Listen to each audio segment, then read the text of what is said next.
Di usianya yang baru 6 tahun, Seth sudah menjadi mimpi buruk bagi para remaja berumur 15 tahun. Minta bantuan kakak mereka pun percuma, malah akan ikut menanggung malu. Bahkan para preman sekolah tak ada yang luput. Tak seorang pun bisa lolos darinya. Gaya bertarungnya begitu liar tanpa peduli siapa yang benar atau salah. Baginya yang penting hanya menghajar mereka semua. Tapi tentu saja sang ibu tidak suka dan membuat Seth berjanji untuk berhenti. Bahkan ketika dirundung habis-habisan, Seth tetap menahan diri. Sampai hari itu tiba saat beberapa pria berjas muncul di depan restoran ibunya. Seseorang yang sangat penting telah berpulang, sebuah peristiwa yang akan mengubah takdirnya. Sejak saat itu, hidupnya berubah total. Seth dipindahkan ke sekolah khusus para berandalan, tempat yang familiar baginya. Para perundung dari masa lalunya langsung menyambut dengan tawa yang meremehkan. Disuruh duduk di kursi belakang Seth, hanya menurut.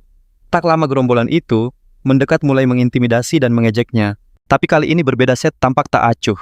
Justru dengan dingin ia berkata, tidak akan pernah melupakan wajah mereka. Ucapan itu menyulut amarah mereka. Suasana memanas, pertarungan sudah di depan mata. Namun si Super Saiyan di sebelahnya tiba-tiba menyuruh mereka diam. Tidurnya terganggu dan itu membuatnya sangat kesal. Para perundung itu tentu saja langsung ciut. Siapa yang berani cari masalah dengannya? Sesaat kemudian Goku bangun dan pergi meninggalkan Seth yang tertidur pulas. Ini adalah kesempatan emas bagi para perundung.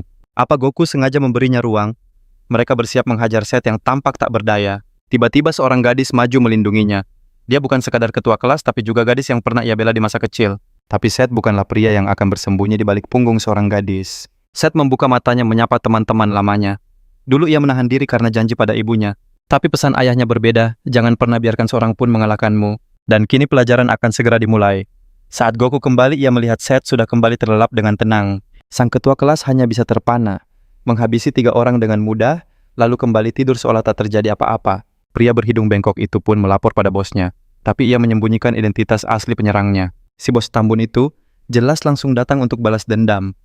Tapi saat membangunkan Seth, sebuah ingatan menakutkan muncul kembali. Bocah di hadapannya adalah monster kecil yang dulu menghajar dia dan kakaknya tanpa ampun. Dan tatapan Seth seolah berkata, "Aku ingat kamu." Keringat dingin pun membasahi pelipis pria itu. Ia buru-buru kabur dari kelas, mungkin untuk membersihkan celananya di toilet. Kesempatan itu ia pakai untuk menelepon kakaknya memberi peringatan.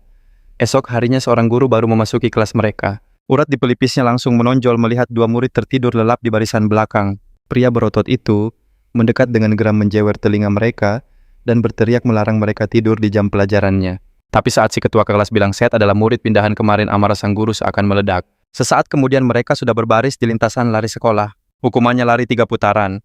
Siapa yang finish pertama akan bebas dari hukuman tambahan. Tapi yang terakhir akan menerima hukuman yang tak akan pernah mereka lupakan. Itulah ganjaran karena tidur di kelasnya. Seth tampak malas-malasan sementara Goku mulai berlari santai. Tiba-tiba Seth bergumam, "Memalukan sekali kalau sampai kalah." Ucapan itu memprovokasi Goku yang langsung menambah kecepatan. Seth menyusulnya dengan senyum iseng. Goku mengumpat sambil berlari lebih kencang. Perlombaan ini seketika berubah menjadi duel harga diri. Keduanya mengerahkan segalanya melesat lebih cepat dari kilat untuk menjadi yang terdepan. Sang guru hanya bisa melongo. Ia tak pernah menyangka Seth akan berlari seserius itu. Ini benar-benar di luar dugaannya. Sementara itu, di arena lain sebuah turnamen gulat nasional sedang memanas. Seorang pemuda pirang tampak kewalahan melawan raksasa berotot. Kekuatan lawannya benar-benar berada di level yang berbeda. Pria ini adalah Brock, kakak dari si Tambun yang kabur dari kelas. Ia baru saja mendapat kabar bahwa Seth telah kembali. Brock akan segera kembali. Di sisi lain di ruang guru, Seth dan Goku sedang kena omelan. Pesan guru itu jelas jangan pernah tidur di kelas lagi. Sang guru bahkan bertanya pada Goku soal kompetisi berikutnya, tapi ia hanya menjawab dengan santai bahwa ia belum mendaftar. Usai membahas liga tinju profesional, keduanya justru kembali terlelap di kelas. Kabar kedatangan Brock di sekolah langsung menyebar secepat kilat. Tak ada seorang pun yang tak gentar mendengar namanya. Bahkan OSIS pun dibuat panik oleh kehadirannya. Hanya Seth yang tak acuh dan tertidur pulas, sementara Victor matanya masih terjaga. Saat berolahraga, takdir mempertemukan Victor dengan Brock. Pertanyaan Brock soal kelas 13 ia abaikan begitu saja. Sikap dingin itu menyulut amarah Brock yang langsung mencengkeram kerahnya. Dengan tatapan menusuk Victor berbalik. "Lepaskan atau hari ini kau akan berakhir." Brock tertawa meremehkan. "Kau tak tahu siapa aku?" Victor membalas dingin, bahkan sengaja salah menyebut namanya. Detik itu juga sebuah pukulan telak mendarat di dagu Brock, memaksanya melepaskan cengkeraman. Victor langsung menghujaninya dengan pukulan beruntun. Namun tangan Brock lebih cepat menyambar lehernya. Dalam cengkeramannya, Brock mulai mendesak Victor. "Hanya ini kemampuanmu," ejeknya. Sambil menahannya, Brock mengakui potensi Victor, tapi ia bersumpah akan menamatkannya, sampai sebuah suara menginterupsi. Saat berbalik, guru olahraga sudah berdiri di sana. "Kau membuat masalah lagi." Dari kejauhan Seth menyaksikan keributan itu dan bertanya-tanya ada apa dengan sekolah ini. Tanpa ia sadari dirinya lah pusat dari semua kekacauan ini. Sementara itu, OSIS menggelar rapat darurat. Ketua OSIS, Jason Chin, membuka rapat dengan tatapan serius. "Kalian semua tahu alasan kita berkumpul." Dia menegaskan bahwa Brock telah kembali. Meski alasannya misterius, kehadirannya adalah pertanda buruk. Jason mengulas profil keduanya, Brock sang atlet gulat nasional dan Victor juara tinju kelas bulu. Dia melanjutkan pertarungan epik. Di antara keduanya untungnya berhasil dihentikan oleh guru olahraga. Seorang anggota dewan menyuarakan kebingungan. Untuk apa dia kembali? Apa hanya untuk mencari gara-gara? Deo Kapten klub taekwondo menambahkan, bukankah seharusnya dia fokus pada kejuaraan nasional? Namun seseorang menyela, ini juga sekolahnya. Dia tak perlu alasan untuk kembali. Gabe menimpali dengan sinis. "Jadi maksudmu si Brock itu sedang rindu sekolah?" Tatapan Jason beralih pada Sam. "Kau tahu sesuatu, kalian kan teman sejak lo kecil." Sam menyebutkan Brock berkata, ingin menjemput anak baru meski alasannya tak jelas. Misteri di balik motivasi Brock semakin dalam.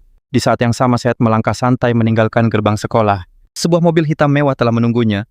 Ia membangunkan sopirnya yang tertidur dengan sedikit candaan sebelum mereka melaju. Tanpa disadari, ketua kelas Sophie mengamati mereka dari kejauhan, matanya terpaku pada Seth di dalam mobil itu. "Kita akan mampir ke suatu tempat lagi?" tanya sang sopir. Seth mengonfirmasi tujuan mereka selanjutnya. Mereka melewati restoran tempat ibunya bekerja. Seth hanya menatap sejenak, lalu menyuruh sopir untuk terus jalan. Akhirnya mereka tiba di gedung megah Sunshine Group. Di pintu masuk, Seth disambut dengan panggilan bos.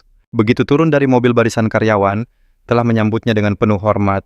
Seth mendesah kesal. "Sudah kubilang jangan panggil aku bos saat berseragam." Momen itu membawanya pada kenangan di hari yang hujan. Di depan pusara, ayahnya seorang pria jangkung memayunginya. "Ayo pergi, udaranya makin dingin." Seth kecil bertanya dengan lirih, "Ayah, orang seperti apa dia?" Pria itu menjawab, dengan kepalan tangannya saja dia menjadi yang terkuat di seluruh Korea. Seth bertanya kenapa ayahnya tak pernah ada. Pria itu mengingatkannya, "Kakakmu selalu menjagamu kan?" Ia lalu menambahkan terkadang ayahnya rela meninggalkan segalanya hanya demi melihatnya sejenak. Seth tertegun. Kemudian sang paman mengungkap wasiat terakhir dari ayahnya. "Jangan biarkan siapapun mengalahkanmu, karena kekalahan adalah hal yang memalukan." Kata-kata itu kontras dengan ingatan pahitnya saat ia hanya bisa diam tak berdaya ketika dirundung. Kembali ke masa kini, Jason sang ketua OSIS mendatangi kelas Seth dan meminta anggotanya menunggu di luar. Saat masuk, ia melihat kedua biang owner sekolah justru tertidur lelap, sementara siswa lain tegang oleh kehadirannya. Sophie tampak terkesan dengan kunjungan itu, sedangkan temannya malah bergumam ingin segera pindah kelas. Jason menghampiri Sophie, namun tujuannya hanya satu. Ia bertanya, "Siapa siswa yang baru itu?" Sadar akan kesalahpahaman, Sophie mencoba menengahi. Namun Jason dengan tenang berkata, "Hanya ingin bicara sebentar." Tiba-tiba suara gaduh Seth memecah keheningan, menarik semua mata. Tatapan sang ketua OSIS langsung tertuju padanya, memerintahkannya ke ruang dewan. Dengan polosnya Seth bertanya siapa pria itu. Sophie panik dan buru-buru menjelaskan identitas Jason sang ketua OSIS yang disegani. Seth justru berterima kasih dengan santai, lalu menyarankan agar mereka bicara di tempat itu saja. Kesabaran Jason menipis. Dengan nada dingin dia menyuruh Seth ikut bersama Victor, lalu pergi begitu saja. Sophie membujuk Seth meyakinkan bahwa ketua OSIS itu orang baik dan menyarankannya untuk menuruti perintahnya. Tanpa pikir panjang, Seth mengguncang Victor yang tertidur dan menceritakan situasi yang baru saja terjadi. Seketika Victor melompat kaget hingga kursinya terjatuh. Bingung dengan situasinya, dia langsung berlari ke ruang dewan diikuti oleh Seth yang berteriak, "Tunggu!" Di tengah kekacauan itu, Seth menangkap sekilas tatapan khawatir dari sang ketua kelas yang memperhatikannya. Seth melempar senyum tipis untuk menenangkannya, seolah berkata, "Semua akan baik-baik saja." Sementara itu, di ruang dewan Victor sudah bersiap dengan menyeret sebuah kursi. Victor langsung duduk dan bertanya tanpa basa-basi, "Jadi ada urusan apa memanggil kami kemari?" Jason menaikkan kacamatanya, tatapannya tajam. Pertanyaan intinya pun terlontar, "Apa kau kenal Brock Chang?" Mereka berdua bingung sampai Victor teringat pertarungannya kemarin. Jason pun mulai menjelaskan, 2 tahun lalu sekolah ini adalah sekolah khusus atlet. Pemerintah mengumpulkan talenta-talenta terbaik dari seluruh negeri untuk dididik di sini. Victor memotong, "Semua orang tahu cerita itu. Jadi apa hubungannya dengan kami? Seth tampak sama sekali tidak tahu, tapi Jason melanjutkan, sekolah ini berubah karena ulah Brock Chang. Dan sekarang Brock kembali. Dia mencari seorang murid baru, dan semua orang bertanya-tanya siapa dia. Ketua OSIS menatapnya tajam. Apa hubunganmu dengannya? Setelah hening sejenak jawaban Seth, justru membuat semua orang makin tercengang. Aku sama sekali tidak kenal nama itu. Di tempat lain, seorang guru menatap Brock di ruang konseling. Kudengar kau berhasil masuk tim nasional. Bukankah itu impianmu? Kenapa raut wajahmu tidak menunjukkan kebahagiaan? Brock hanya bangkit dan berbalik pergi. Namun sang guru menahannya untuk sebuah pesan terakhir. Apapun yang terjadi, jangan pernah tinggalkan duniamu itu. Tanpa sepatah kata Brock menatapnya sejenak, lalu menghilang di balik pintu yang tertutup rapat. Kembali ke ruang dewan, Jason menceritakan masa lalu kelam sekolah itu. Semua bermula dari sebuah insiden besar yang disebabkan oleh Brock. Saat Jason tiba di lokasi, semuanya sudah terlambat. Brock berdiri di tengah kekacauan menatap Jason dengan tatapan dingin setelah melukai beberapa siswa. Banyak impian atlet berbakat hancur hari itu. Sementara Brock sendiri nyaris dikeluarkan dan berurusan dengan hukum. Bahkan ada seorang anggota tim judo yang selangkah lagi menuju tim nasional, tapi karirnya terhenti seketika karena insiden itu. Sejak saat itu, para sponsor menarik diri. Sekolah elit ini pun berubah menjadi sekolah biasa, meski beberapa klub masih bertahan. Jason menambahkan guru konseling tadilah yang menolong Brock. Dia mencegah Brock mendapat hukuman berat dan membantunya menemukan tim baru. Seth mulai merasa bosan dengan cerita panjang itu. Tiba-tiba Jason kembali menunjuknya, dan sekarang Brock kembali, untukmu. Seketika urat kesal muncul di dahi Victor. Dia menatap Seth dengan penuh tanya, tapi Seth hanya bisa memasang wajah bingung sama sekali tak mengerti. Saat pulang sekolah, sang ketua kelas ternyata sudah menunggu di luar. Seth menyadarinya, dan Victor pun tersenyum jahil melihat pemandangan itu. Sophie menghampiri dengan cemas. Kamu tidak apa-apa. Setelah Seth mengiyakan, Victor pamit sambil berbisik. Semoga berhasil, sobat. Seth hanya bisa menatapnya pergi dengan bingung. Setelah Victor pergi, Seth bertanya lugu. Sophie, apa kau menungguku? Pertanyaan itu sukses membuat Sophie salah tingkah. Sophie langsung menyembunyikan wajahnya di balik tas, mencoba merangkai kata. Akhirnya, dengan sekuat tenaga dia menatap Seth dan bertanya, apa? Kau mengingatku? Jawaban Seth sungguh di luar dugaan. Tentu saja kau kan ketua kelas. Sophie pun langsung merasa kesal. Sophie mencoba lagi. Bukan itu maksudku. Waktu kita masih kecil, tiba-tiba raut wajah Seth berubah seolah teringat sesuatu. Ah, aku ingat, seru Seth. Kita teman di penitipan anak musim semi kan? Kita dulu sangat akrab. Senyum lega terukir di wajah Sophie. Seth dengan antusias terus mengenang masa kecil mereka saat sering bermain bersama di rumahnya. Mereka bernostalgia, mulai dari bermain di rumah pohon, sampai sebuah kenangan manis saat Sophie memberinya kecupan di pipi. Lalu sambil menunjuk pipinya, Seth berbisik, tenang saja Sophie, aku tidak akan bilang siapa-siapa soal ciuman itu. Lagi pula kita kan masih kecil. Lanjutnya dengan santai. Raut wajah Sophie langsung berubah kecewa, dan Seth dengan polosnya bertanya, kau menungguku hanya untuk menanyakan itu. Saat anggota OSIS lain pergi, Sophie bertanya pada seseorang, kau menungguku. Namun orang itu malah mengikuti sang ketua dan meninggalkannya begitu saja. Melihat mereka, Seth hanya tersenyum berpikir hubungan mereka terlihat baik. Seth melangkah pergi, namun kenangan masa kecil tiba-tiba terlintas di benaknya. Dengan senyum tipis, ia terus berjalan hingga mobil jemputannya terlihat berhenti di depan. Lagi-lagi sopirnya tertidur. Seth baru saja akan masuk saat disambut gumaman tak jelas. Seth bertanya kenapa sopirnya selalu terlihat cemas, membuatnya langsung terbangun dan meminta maaf. Sopir itu menawarkan untuk mampir ke restoran ibunya. Seth menolak halus meminta untuk langsung menuju ke perusahaan saja. Tiba di markas besar Sunshine Group, Seth menatap tumpukan dokumen di hadapannya dengan tatapan bosan. Ia membolak-balik kertas itu. Jadi apa yang perlu ku ketahui dari semua ini? Tapi pamannya memperingatkan, bicaralah lebih formal saat di kantor. Keduanya saling bertatapan. Apa? Aku benar-benar harus melakukan ini. Aku bahkan belum resmi jadi presdir. Pamannya mengingatkan, Sunshine Group adalah kerja keras ayahmu. Sebagai putra satu-satunya kau harus mewarisinya. Tapi umurku baru 17 tahun, keluh Seth. Aku tidak mengerti apa-apa. Seketika raut wajah pamannya berubah serius. Sunshine bukan perusahaan biasa. Akarnya adalah organisasi yang disebut geng. Ia menjelaskan bahwa citra mereka hanyalah sebuah kedok. Perusahaan mereka sesungguhnya mengendalikan bisnis ilegal di dunia bawah merambah setiap sektor yang ada. Sang paman mencoba menenangkannya. Kau masih punya waktu 2 tahun sebelum mengambil alih sepenuhnya. Tapi itu tak berarti apa-apa. Lanjutnya, kau adalah putra dari bos. Para eksekutif sudah menerimamu. Seth hanya bisa menghela napas sampai sebuah panggilan telepon masuk. Paman Seth mengangkatnya dan mendengar kabar bahwa orang-orang dari Bozen telah tiba. Panggilan itu tiba-tiba terputus. Amarahnya memuncak saat pintu ruangan tiba-tiba terbuka. "Apa yang kalian lakukan?" bentak sang paman. Saat itu bos kelompok Bozen Derek pakai menerobos masuk. "Kenapa? Apa aku tidak diterima di sini?" balasnya sementara sang paman menyebutnya sebagai pengkhianatan. Derek tertawa sinis. "Aku tidak akan mengakuinya. Dia hanyalah seorang bocah." Amarah sang paman nyaris meledak, namun Seth dengan tenang menahannya dan melangkah maju. Seth menatap Derek lekat-lekat. "Bagaimana kabar hidungmu?" "Aku hanya lengah waktu itu," geram Derek. Seth tersenyum. Mau tanding ulang. Aura di sekitar Seth berubah. Kebetulan suasana hatiku sedang sangat buruk. Detik berikutnya ia melesat ke arah Derek. Derek terkejut namun ia bereaksi cepat. Terdengar suara benturan yang keras. Keesokan paginya di sekolah Seth mengucapkan selamat tinggal pada sopirnya tidak menyadari tatapan tajam Jason dari kejauhan. Tatapan mereka bertemu sesaat sebelum Seth masuk gerbang keduanya tetap waspada akan kehadiran Brock. Di sisi lain, Brock memerintahkan anak buahnya untuk membawa Seth dengan cara apapun sementara Jason terus mengawasinya dari jauh. Di ruang OSIS, sang ketua menjelaskan situasinya meminta semua orang untuk menghindari pertarungan dengan Brock. Gabe tidak terima. "Siapa Brock itu seenaknya? Kenapa kita harus menghindarinya?"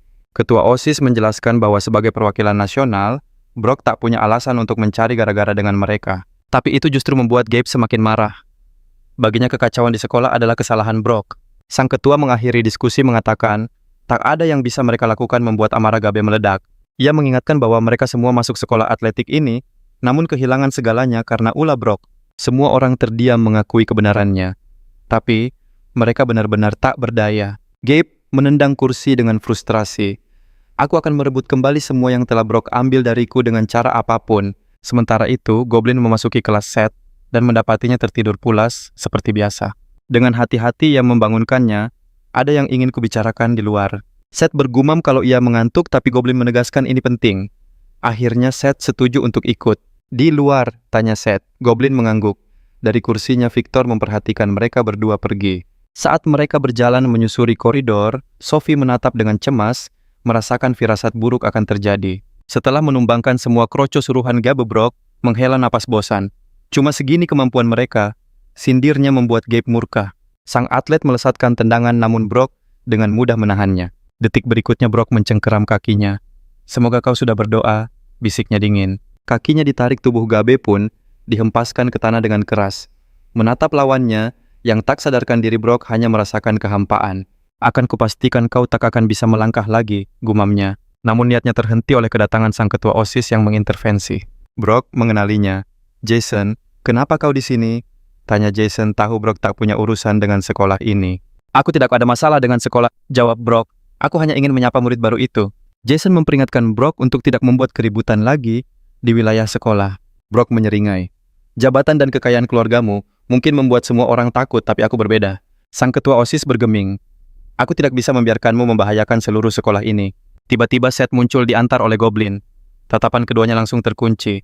Seth sadar inilah Brock yang selama ini dibicarakan. Mengingat wajah teman lamanya, Seth tersenyum lebar. "Kau tidak berubah sama sekali," katanya. Aura Brock seketika berubah siap menerkam. Ia melangkah maju mendekati Seth. Seth merasakan aura permusuhan itu. Tangannya yang gemetar perlahan terkepal erat, hingga Jason melompat ke antara mereka, menghalangi Brock. "Menyingkir Jason, this is Brock. Jangan sampai kau menyesal." Namun sang ketua OSIS tak goyah. "Tidak ada perkelahian di dalam sekolah," tegasnya. Kesabaran Brock habis. Ia bersiap menyerang Jason yang menghalangi jalannya. Tiba-tiba Seth mendorong Jason ke samping. "Biar aku saja yang urus," katanya. "Dia datang untukku kan?" lanjut Seth, sementara Brock dan Jason hanya terdiam. Jason mencoba mengancam Seth, tapi Seth justru meyakinkannya. "Tenang, aku jamin sekolah tidak akan dapat masalah." "Ayo kita bertarung di tempat yang ramai," tantang Seth. "Gaya bertarung apapun boleh," tambahnya dengan santai. "Aku tidak peduli." Brock hanya menatapnya tajam, namun Seth balas menatap tanpa rasa takut sedikit pun. Saat tangan Brock terangkat, Seth justru bertanya, "Apa aku terlihat seperti orang yang takut bertarung?" "Ya wamut aralati." Tatapan matanya yang membara mengejutkan semua orang. "Kita selesaikan secara sportif. Di mana gimnasium?" Kabar pertarungan itu pun menyebar secepat kilat ke seluruh penjuru sekolah menuju klub tinju. Di atas ring keduanya saling berhadapan. Seth melakukan peregangan dengan senyum santai, sementara Brock melepas bajunya memanaskan otot-ototnya. Di bangku penonton, seorang gadis dari OSIS menyindir Jason. Kau tidak akan menghentikan ini? Tanyanya. Di tribun lain, Nathan tak percaya pertarungan akbar ini akan segera dimulai. Tiba-tiba seorang guru olahraga muncul dan berteriak ke arah kerumunan. Semua orang tegang mengira pertarungan akan dibubarkan. Gadis OSIS itu kembali menyalahkan Jason. Namun di luar dugaan sang guru justru melempar sepasang sarung tangan ke arah Seth. Kalian akan butuh ini, katanya. Aku wasitnya, lanjutnya. Aturan MMA 3 ronde masing-masing 3 menit. Seth menatap sang guru lalu senyum penuh percaya diri terukir di wajahnya. Sementara itu, di kelas lain, seorang siswa menerobos masuk. Ada pertarungan besar di gimnasium. Seketika Sophie tampak cemas, sementara Victor yang mendengar nama Brock langsung bangkit. Keduanya saling menatap serius sampai sang guru mengingatkan mereka ini hanya olahraga. Di atas ring Seth memutuskan untuk memancing lawannya. Apa ini semua karena aku pernah mengalahkanmu waktu kecil, dasar pecundang, ejeknya. Ucapan itu menyulut amarah Brock. Itu satu-satunya kekalahanku, geramnya. Dan itu alasan yang lebih dari cukup. Bel berbunyi, pertarungan pun dimulai. Brock langsung menerjang, tapi Seth menghindar dengan gerakan ringan, seolah membaca sesuatu dari serangan itu. Dalam sekejap Seth menangkap lengan Brock dan mempersiapkan serangan balasan. Sebuah hantaman lutut telak mendarat di perut Brock. Brock terhempas ke kanvas terbatuk dan sulit bernapas. Tapi Seth tak memberinya jeda. Sebuah pukulan cepat ke arah leher kembali menumbangkannya. Para penonton menahan napas terpana melihat Brock yang tumbang di hadapan Seth. Seth melirik sang guru menagih hitungan. Namun jawaban yang ia dapat justru membuatnya waspada. Benar saja, saat Seth berbalik, ia melihat Brock berusaha bangkit dengan sisa tenaganya. Brock kembali berdiri tegak dengan napas tersengal. Penonton pun bersorak pertarungan ini belum berakhir. Di saat yang sama ketua kelas tiba di gimnasium sementara Seth tetap fokus pada lawannya. Sang raksasa kembali menerjang meremehkan Seth yang seharusnya sudah terkapar. Namun dengan gesit Seth menghindar dan menangkap kepalanya. Lalu ia membanting Brock ke tanah dengan kekuatan penuh. Seth mendominasi di atasnya, tatapannya dingin sambil bersiap melancarkan pukulan telak ke wajahnya. Brock hanya bisa pasrah sebelum sebuah pukulan keras menghantam wajahnya. Semua orang terperangah melihat pemandangan itu. Seth terus menghujaninya dengan pukulan tanpa ampun, sampai sang guru akhirnya berteriak menghentikan pertarungan. Setelah rentetan serangan itu berhenti, arena itu menunjukkan sisa pertarungan yang sengit. Seth bertanya sekali lagi, apa aku terlihat lemah? Di rumah sakit Sunshine, Brock terbaring tak berdaya dengan perban di sekujur tubuhnya. Gurunya menyambutnya memberitahu bahwa Brock harus istirahat total selama 2 bulan. Meskipun hidungnya berhasil diperbaiki, Brock ternyata mengalami beberapa keretakan di tubuhnya. Sang guru juga sudah mengatur cerita mengatakan pada timnya kalau Brock cedera saat latihan. Setelah Brock tenang, gurunya mengomel, semua ini hanya karena masalah masa kecil. Namun Brock menyeringai. Ia menemukan sesuatu yang jauh lebih menarik daripada gulat. Kembali ke sekolah Aura di kelas terasa mencekam karena kehadiran Seth. Tatapan dinginnya membuat semua orang merinding saat ia beranjak dari kursinya. Di sepanjang koridor tatapan penuh ketakutan mengikutinya kemanapun ia pergi. Semua orang cemas menerka langkah Seth selanjutnya. Tiba di kamar kecil, ia mendengar beberapa siswa sedang bergosip. Salah seorang siswa menceritakan bagaimana anak baru itu menghajar Brock. Temannya tak percaya sampai mereka berdua menyadari kehadiran seseorang. Melihat Seth di pintu, mereka membeku. Dengan tenang Seth hanya meminta mereka untuk menyingkir. Seketika mereka langsung bergegas pergi. Tak lama Victor muncul dan berhenti di samping Seth. Ia bertanya, pulang sekolah nanti ada waktu? Matahari. Dengan tatapan tajam Victor menyatakan bahwa Brock adalah targetnya dan ia menantang Seth untuk duel 1 lawan 1 di ring tinju. Malamnya Victor menunggu Seth sendirian di depan ring. Ia mengeluarkan sarung tinju dari dalam tasnya. Victor teringat kekalahannya yang memalukan dari Brock dan bagaimana Seth mengalahkannya dengan begitu mudah. Amarah membuncah di dalam dirinya menyadari bahwa selama ini ia telah takut pada Brock. Berjam-jam berlalu, namun Seth tak kunjung datang. Kekesalan Victor semakin memuncak, tapi ia tetap menunggu. Di tempat lain, Seth justru terjebak dengan tumpukan dokumen di gedung grup Sunshine. Seth mencoba beralasan harus bertemu teman, tetapi pamannya dengan tegas melarangnya pergi. Pamannya tetap bersikeras, membuat Seth hanya bisa menatapnya dengan penuh kekecewaan. Keesokan harinya Victor melampiaskan kekesalannya dalam latihan yang keras di sasana. Ia terus berlatih tanpa henti hingga seorang pria datang dan menyuruhnya untuk tidak berlebihan. Victor menjawab, aku harus selalu siap untuk pertarungan kapan saja. Pria itu menasihatinya bahwa tinju saja tidak cukup dan menyarankannya beralih ke MMA untuk masa depan yang lebih baik. Namun Victor menolaknya. Aku tidak melakukan ini demi uang. Ia melakukannya karena sebuah janji. Janji untuk menjadi juara dunia. Dan ia tidak akan menyerah sampai impian itu tercapai. Victor lalu menenangkan pria itu mengatakan, mereka akan segera mendapat pertarungan dan bergegas ke sekolah. Namun saat Victor pergi, sebuah mobil hitam misterius berhenti di depan sasana. Beberapa pria berjas keluar dan mendekati pemilik sasana dengan sebuah penawaran untuk menjual tempat itu. Setibanya di sekolah, Victor langsung menuju kelas. Ia menemukan Seth sedang tertidur di mejanya yang membuatnya semakin kesal. Sehari setelah insiden dengan Brock, Victor tiba-tiba menarik kursi Seth membangunkannya dari alam mimpi. Seth melirik jam dengan mata setengah terpejam. Bahkan matahari saja belum benar-benar terbit, keluhnya. Saat berbalik, Victor sudah menatapnya tajam. Kau pikir ini lucu membuatku menunggu, sindir Seth. Seth beralasan punya banyak urusan. Victor tampak bingung sementara Seth hanya menguap lebar. Victor menggeram. Jangan coba-coba kabur lagi hari ini. Tiba-tiba rasa kantuk Seth lenyap. Menurutmu untuk apa aku datang sepagi ini? Tanyanya dengan semangat baru. Seth menyeringai. Aku bukan tipe yang lari dari sebuah tantangan. Ucapan itu menyulut amarah Victor. Sambil meretakkan buku-buku jarinya, ia langsung melesat maju. Namun Seth sama sekali tak menghindar menerima pukulan itu telak di wajahnya. Tidak sakit sama sekali, gumam Seth. Saat itulah Victor menyadari sesuatu yang janggal. Dengan satu tangan Seth menangkap kepalan Victor. Pukulanmu lumayan, ujarnya sebelum meremukkan jemari Victor dengan cengkeramannya. Meski menahan sakit, tatapan Victor tetap tajam. Masih mau lanjut? Tanya Seth dengan tenang. Tanpa jawaban, Victor mengayunkan tinjunya, yang satu lagi berniat menjatuhkan Seth. Setiap serangan Victor berhasil dielakkan hingga Seth terpojok ke dinding. Melihat celah Victor, melancarkan pukulan pamungkas, namun Seth dengan mudah menepisnya ke bawah, membuat Victor terpana. Tak mau menyerah, Victor kembali mengangkat tinjunya untuk menyerang lagi. Rona wajah Seth berubah. Tepat saat ia akan balas menyerang, seorang siswa masuk dan membeku di ambang pintu. Situasi menjadi tegang. Tinju Victor hampir mengenai Seth sementara pukulan balasan Seth sudah siap dilancarkan. Melihat ada saksi, Victor menarik pukulannya. Kita lanjutkan nanti, desisnya. Sepanjang pelajaran seisi kelas merasakan aura permusuhan yang kental di antara mereka berdua. Keduanya hanya duduk dengan wajah dingin dan tegang. Waktu berlalu dalam keheningan sampai Sophie datang dan mengajak Seth makan siang. Seketika wajah Seth kembali ceria. Ayo, serunya membuat Sophie bingung dengan perubahan suasana hatinya. Dari bangkunya Victor mendengus, lihat saja siapa pemenangnya nanti. Tapi Seth tak peduli dan kembali terlelap di mejanya. Saat Seth dan Sophie kembali, giliran Victor yang tertidur. Seth pun ikut terlelap sementara Sophie hanya bisa menggelengkan kepala. Bel pulang berbunyi. Victor bangkit dan memberi isyarat pada Seth. Ikut aku. Mereka berjalan keluar gerbang. Saat Seth mencoba bertanya, Victor langsung memotongnya. Sudah sampai? Tanya Seth akhirnya. Victor berbalik dan terkejut melihat Seth malah masuk ke sebuah sedan hitam mewah. Dari dalam mobil, Seth berkata, aku tidak punya banyak waktu. Cepat masuk. Setelah keduanya di dalam, sang sopir bertanya dengan hormat. Tuan muda, kita akan kemana? Malam harinya di depan sasana tinju Victor, sang sopir menunggu sambil menikmati sebatang rokok. Tiba-tiba sebuah mobil hitam lain datang. Kali ini beberapa orang bersenjata turun dari mobil itu. Mereka berjalan menuju sasana. Namun sang sopir tetap tenang. Di dalam, Victor sudah tak sabar. Seth, ayo.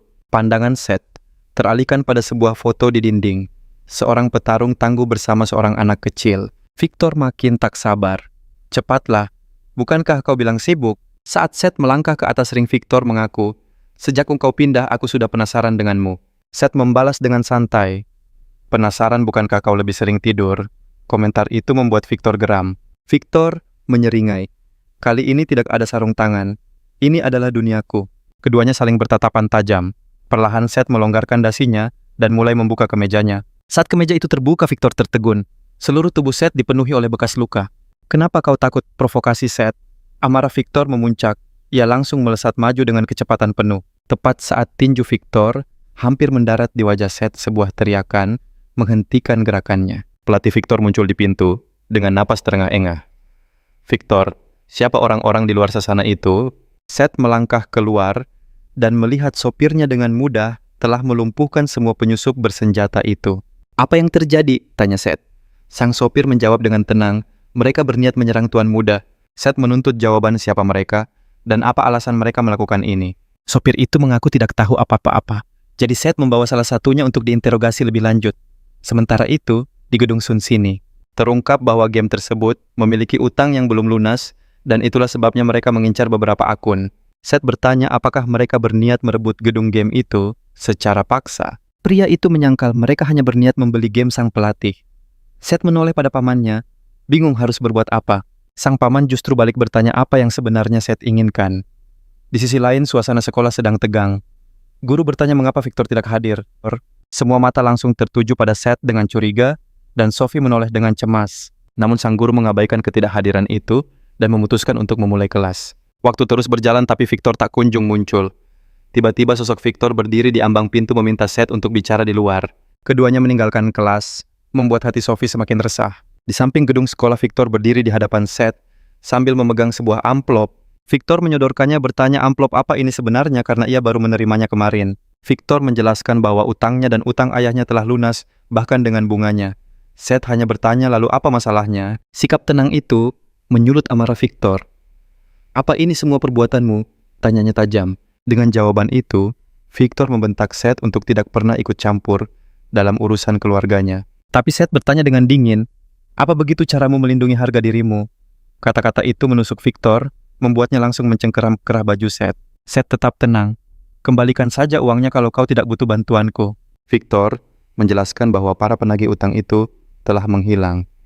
Ia menuntut apa yang telah Seth lakukan pada mereka. Seth melepaskan cengkeramannya, menyuruh Victor untuk fokus pada tinjunya dan mengingatkan janjinya pada sang ayah untuk menjadi juara dunia. Victor tertegun menyadari Seth tahu tentang hal itu. Seth memperingatkan bahwa Victor bisa menantangnya kapan saja. Saat Seth melangkah pergi, Victor hanya bisa menatapnya dengan perasaan campur aduk. Kembali di kelas, Sophie terus menatap pintu menantikan seseorang yang ia cemaskan. Tapi saat Seth yang masuk, Sophie terkejut dan bertanya apa yang sedang ia lakukan. Sophie mencoba beralasan mengira Seth baru saja berkelahi lagi. Seth menggodanya, "Kau khawatir padaku." Pipi Sophie memerah. Ia berdalih sebagai ketua kelas yang merasa bertanggung jawab atas murid lain. Mendengar itu, Seth berkata ia takkan berkelahi dengan teman sekelas, sadar bahwa Sophie tidak berubah sama sekali. Sophie bingung dan Seth menjelaskan bahwa Sophie selalu baik dan peduli pada semua orang. Saat Seth melangkah pergi, Sophie hanya bisa memandanginya sementara seseorang mengawasi mereka dari kejauhan. Ketua OSIS merasa terganggu melihat kedekatan mereka dan berpikir Seth harus tahu posisinya. Di sebuah rumah tradisional Jepang, Derek menunggu dengan cemas di ruangan yang kosong. Seorang pria bertato dengan kimono terbuka meminta izin untuk membuka pintu. Di dalam duduklah pemimpin geng Sanu, Anukai Medukiriin. Derek membungkuk dalam-dalam meminta maaf. Sang pemimpin hanya berkata bahwa ia sangat kecewa pada bawahannya. Derek memohon sekali lagi meminta kesempatan kedua untuk menyelesaikan misinya. Ia menjelaskan bahwa karena sang pewaris belum dikonfirmasi, mereka bisa mengambil alih dengan bantuan geng. Mendengar itu, Rishin meraih pipanya dan menghantamkannya ke lantai dengan keras. Rishin bergumam bahwa ia dengar sang pewaris masih sangat muda. Ia mengingatkan meskipun muda dia tetaplah seorang pewaris, dan mereka harus lebih berhati-hati. Ia lalu memerintahkan mereka untuk mencari kelemahan sang pewaris. Karena belum dewasa, ia pasti memilikinya. Derek teringat saat ia melihat Seth bersama ibunya setelah ayahnya tiada, dan ia yakin tahu apa kelemahannya. Tapi sang pemimpin sudah memperingatkan, bekerjalah dalam senyap, dan pastikan tidak gagal untuk kedua kalinya. Tiba-tiba sekelompok siswa yang dipimpin oleh Gabe, yang masih dalam masa pemulihan, muncul di kelas Seth. Gabe langsung berteriak menanyakan siapa anak baru itu. Seth pun memperkenalkan dirinya. Gabe menatapnya dengan marah, bertanya apakah Seth yang menghajar Brock, lalu menyuruhnya keluar ruangan. Tapi kali ini Seth hanya diam di tempat dan bertanya, "Apa kalian pikir aku anjing yang akan datang jika dipanggil?" Perkataan itu membuat Gabe marah sampai Victor datang dan menyuruhnya menyingkir. Saat anak-anak lain sadar, siapa yang datang, mereka langsung ketakutan. Kemarahan Gabe meledak membuatnya muncul dan memberi peringatan untuk tidak mengganggu anak baru itu. Kabar Seth akan bergabung dengan klub judo ternyata hanya membuat suasana semakin gaduh. Perdebatan sengit terjadi sementara Seth hanya bisa menatap bingung dengan semua drama di hadapannya. Tiba-tiba seseorang mendekat mengira ada tamu. Namun yang terlihat adalah segerombolan siswa menuju ke arah mereka. Daman ketua klub panahan menggerutu melihat rombongan lain yang juga datang ke tempat itu. Rupanya itu adalah Scott Choi, ketua klub kendo, yang datang bersama pasukannya. Tatapan mata Seth seolah bertanya ada apa sambil merapikan rambutnya. Melihat kekacauan itu, Sophie pun angkat bicara. Sophie menegur mereka mengatakan kalau keributan itu membuat seisi kelas tidak nyaman. Setelah mendengar berbagai alasan, Sophie dengan tegas mengusir semua orang dari ruangan itu. Begitu pintu ditutup, Sophie meyakinkan Seth kalau keadaan sudah aman. Namun dia lupa para ketua klub itu mencoba masuk lagi lewat pintu utama. Mengabaikan Sophie, mereka kembali mengerumuni Seth, memaksanya untuk bergabung dengan klub olahraga mereka. Saat Seth berpikir cara menghadapi situasi ini, Sophie terus berusaha mengusir gerombolan itu.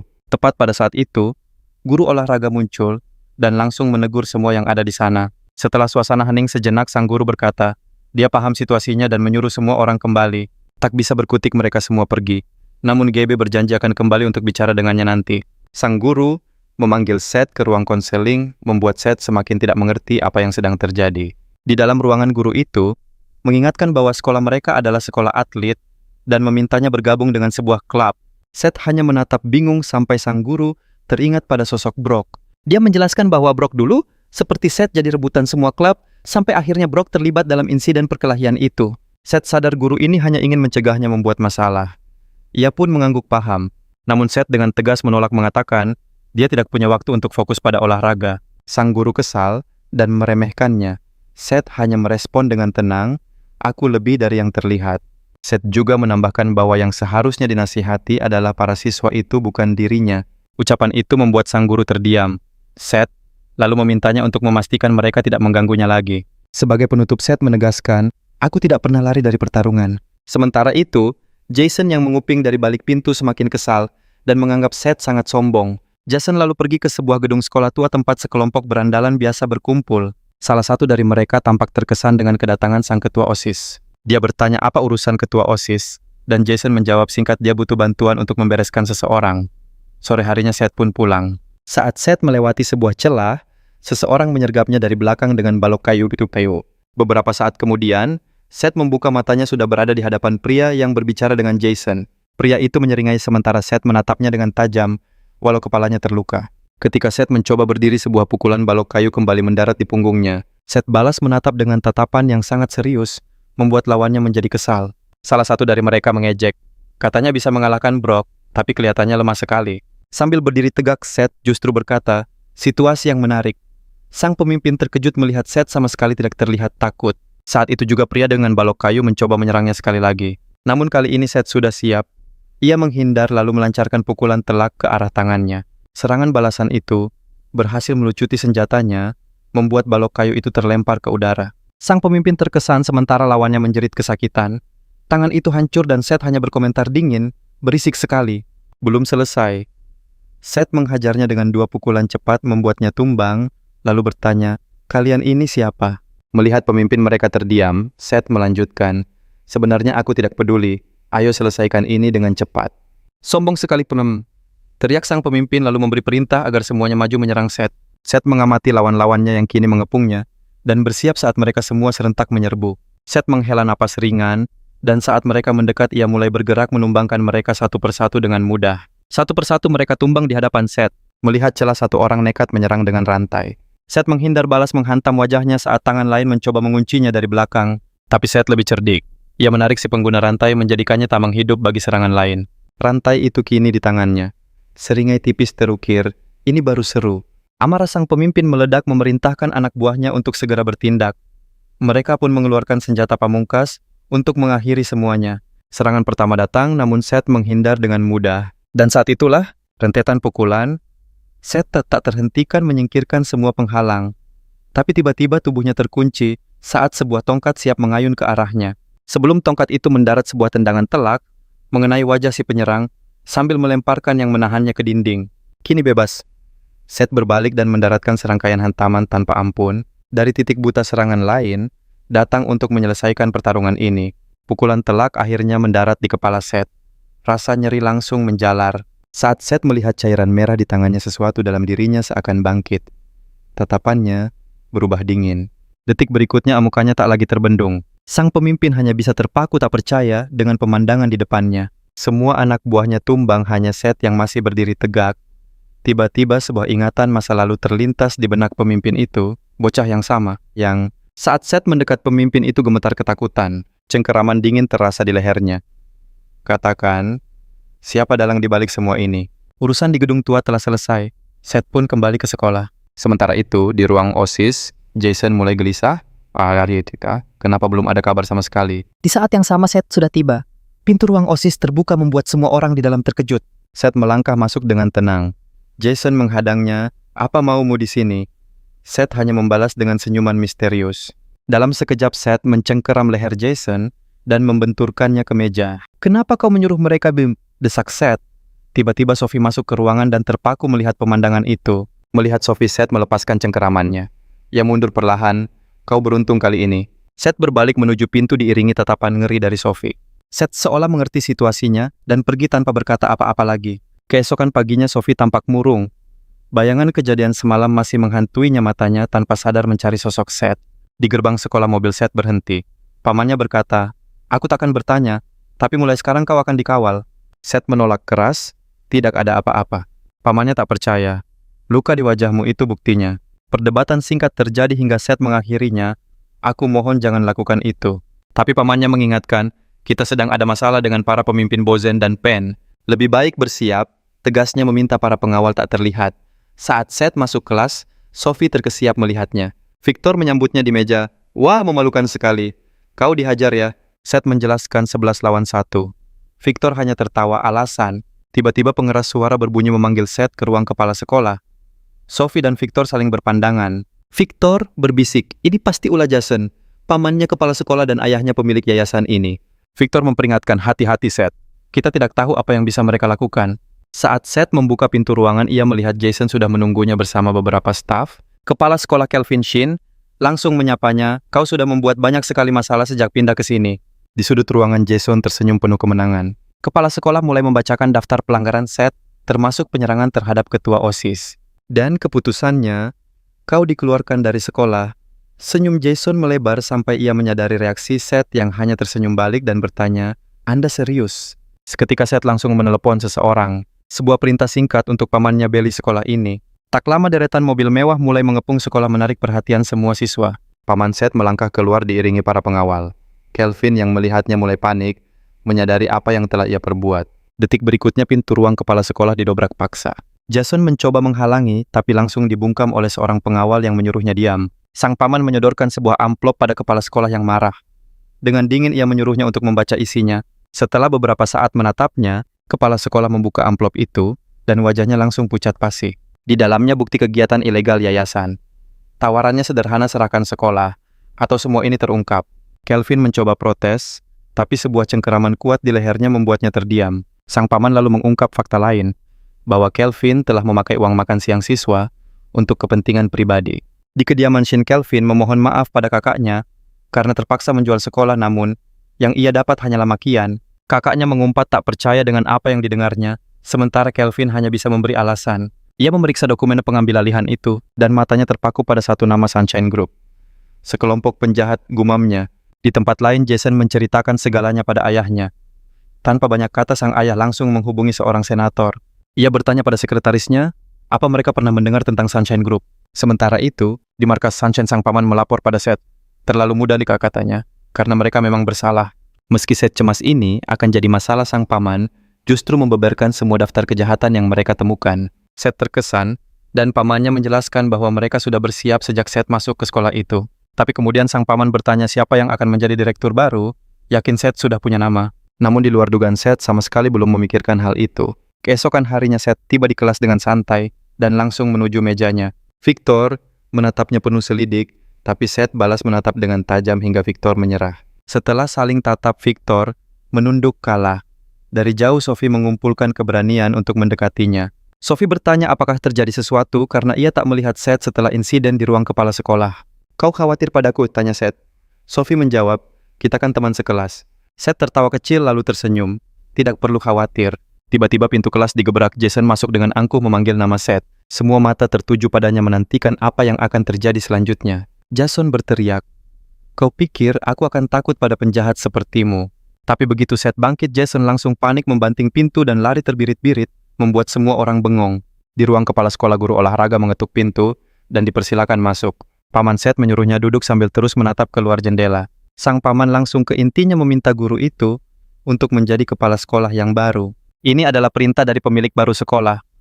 Sore harinya Jason dan teman-temannya sudah menunggu Seth di sebuah gang. Jason menjelaskan tugas mereka hanya satu, bawa Seth kepadanya. Salah satu dari mereka meremehkan mengira ini hanya soal menangkap anak SMA demi uang. Tapi saat melihat siapa targetnya, ekspresinya berubah ngeri. Sementara Seth masuk ke mobil dengan tenang. Pria itu marah melempar uang ke wajah Jason. "Kau menyuruh kami menangkap monster." Semua preman itu kabur meninggalkan Jason yang semakin marah dan penasaran tentang siapa Seth sebenarnya. Dari kejauhan ia melihat iring-iringan mobil hitam mewah membawa Seth pergi. Kembali ke restoran, ibu Seth tersenyum simpul. "Sepertinya anakku sedang bersenang-senang." Obrolan hangat antara ibu dan anak semua terasa begitu menyenangkan. Namun satu pertanyaan tentang sang ayah seketika mengubah suasana. Merasakan kecanggungan itu, Seth mencoba mencairkan keadaan. Dengan seulas senyum tipis, sang ibu berjanji akan bercerita lain waktu. Seth pun pamit meninggalkan ibunya yang menatap punggungnya dengan tatapan penuh kekhawatiran. Kenangan pahit kembali terlintas saat ayah Seth memintanya untuk berpisah demi kebaikan mereka. Walau hatinya menolak, ia tahu keputusan itu diambil untuk melindungi ia dan putranya. Demi Seth, ia memahami kekhawatiran besar suaminya saat itu. Lamunannya buyar saat Derek tiba-tiba muncul kehadirannya, seolah membawa firasat buruk. Dalam perjalanan sang paman, membeberkan sebuah rencana besar untuk sekolah Seth.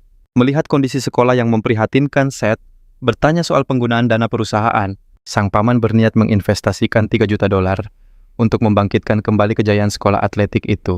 Seth sempat ragu, namun pamannya yakin para siswalah kunci keberhasilan rencana ini. Di Korea uang adalah kekuatan. Iwa, apa yang ada kekuatan? Bisik pamannya mengingatkan Seth akan sumber daya mereka yang tak terbatas. Di tengah kelas yang membosankan dering ponsel, Seth memecah keheningan. Sebuah panggilan dari Derek. Derek mencoba memprovokasi, namun ia justru kesal karena Seth sama sekali tak mengingatnya. Tanpa basa-basi, Seth memotong pembicaraan Derek dan langsung menutup teleponnya. Tak mau diganggu, Seth langsung mematikan ponselnya mengabaikan Derek sepenuhnya. Di seberang sana amarah Derek meledak saat panggilannya tak lagi bisa tersambung. Dengan ibu Seth sebagai sandera Derek, memerintahkan anak buahnya untuk menjemput Seth. Kali ini ia takkan main-main. Seth bahkan sempat melamunkan hal-hal konyol, tak menyadari bahaya yang sedang mengintai. Namun sepulang sekolah sebuah van perak yang mencurigakan telah menunggunya. Dua pria berbadan tegap keluar dan langsung menghadang langkah Seth. Mereka menyuruh Seth ikut, tapi tiba-tiba Rod sang supir muncul dan mengintervensi. Wajah kedua preman itu pucat pasi saat mengenali sosok Rod. Rod membentak mereka karena berani mengganggu bosnya. Seth pun menuntut penjelasan. Salah satu dari mereka mengeluarkan ponsel, menunjukkannya pada Seth. Di layar ponsel, itu sebuah gambar membuat dunia Seth seakan runtuh. Ibunya disandera. Aura kemarahan langsung menyelimuti Seth, tatapannya berubah tajam. Tanpa peringatan, sebuah bogem mentah mendarat telak di wajah preman pertama. Ponsel itu melayang mengalihkan perhatian lawannya. Momen itu cukup untuk melancarkan serangan kedua. Dalam sekejap, preman kedua pun tersungkur tak berdaya di bawah amukan Seth. Dengan cengkeraman kuat, Seth menuntut satu hal: lokasi ibunya. Konvoi mobil melesat cepat. Di telepon pamannya berusaha menenangkan Seth yang kalut. Tapi amarah Seth tak terbendung. Pamannya mengingatkan agar ia tidak bertindak gegabah. Di lokasi, Derek semakin frustrasi karena teleponnya tak kunjung diangkat. Ia melampiaskannya pada ibu Seth, meremehkan kemampuan seorang anak memimpin Sun Sini. Namun sang ibu dengan tenang menyatakan bahwa Seth jauh lebih hebat darinya. Kau hanya preman kecil, ucapnya sambil bangkit berdiri dengan tatapan mengintimidasi. Senyum di wajahnya lenyap digantikan oleh aura dingin yang membuat Derek terdiam. Sebuah fakta mengejutkan dari pamannya di telepon membuat amarah Seth semakin membara. Armada mobil berhenti. Tanpa menunggu Seth, langsung melompat keluar. Pamannya telah menunggu. "Di mana ibu Tam?" tanya Seth dengan napas terengah. Sebuah isyarat dagu sudah cukup. Seth berlari secepat kilat menaiki tangga. Pintu didobrak paksa, namun pemandangan di dalamnya membuat Seth terpaku. Ibunya berdiri dengan tenang sementara semua anak buah Derek tergeletak tak berdaya di sekelilingnya. Kerah baju Derek dicengkeram erat. Dari kejauhan Seth bertanya-tanya apa yang sedang terjadi. Mata Seth terbelalak saat melihat ibunya berdiri di sana. Tiba-tiba pamannya muncul dan membungkuk. "Serahkan sisanya padaku." Pria itu gemetar ketakutan, berteriak memohon pertolongan pada Seth. Wajahnya penuh luka dan gemetar. Ia terus memohon, namun wanita itu berbalik pergi dengan dingin. Sang paman menundukkan kepala menunjukkan rasa hormat yang mutlak padanya. Sambil berlalu, ibunya berkata, "Ayo, kita harus membuka kafe." Seth menatapnya ngeri, tapi wajah ibunya tetap tanpa ekspresi. Beberapa saat kemudian, di kafe Seth akhirnya memberanikan diri untuk bertanya. Ibunya justru balik bertanya, "Maksudmu apa?" Rasa penasaran, Seth memuncak. Bagaimana ibu bisa melakukan itu? Dengan senyum misterius, ibunya menjawab, "Itu rahasia," membuat Seth semakin bingung. Sang ibu berjanji akan menjelaskan semuanya jika waktunya tepat, tapi Seth masih tidak mengerti sama sekali. Dengan hangat ibunya berkata, "Kau tak perlu paham. Apapun yang terjadi, aku tetaplah ibumu." Seth hanya bisa terdiam menatapnya. Di luar, sang sopir mengembuskan asap rokok dengan tenang. Sebuah mobil berhenti dan sang paman keluar. Sopir itu langsung membungkuk hormat sementara tatapan pamannya tajam mengawasi mereka. Tiba-tiba amarah terpancar di wajahnya. Sebuah kenangan masa lalu terlintas saat Seth masih bayi bermain yoyo dengan ibunya. Namun yoyo itu menghantam kepala Seth dengan keras. Bayi itu terjatuh terkejut. Tangis Seth pecah, melengking ketakutan. Ibunya panik mencoba menenangkannya. Sang ibu kembali mengayunkan yoyo, nyaris saja mengenai Seth yang berhasil menghindar. Tapi tubuh kecilnya oleng dan kembali terjatuh. Ibunya segera mengangkat dan memeluknya erat. Sang ayah hanya bisa menggelengkan kepala. Dari kejauhan paman mereka mengamati dalam diam seolah menyimpan sebuah rahasia kelam. Kembali ke masa kini, di luar kafe. Sang paman memecah keheningan Rod. Dia mengungkap fakta mengejutkan. Yakuza adalah dalang di balik semua kekacauan di Bozen. Sopir itu terdiam membeku.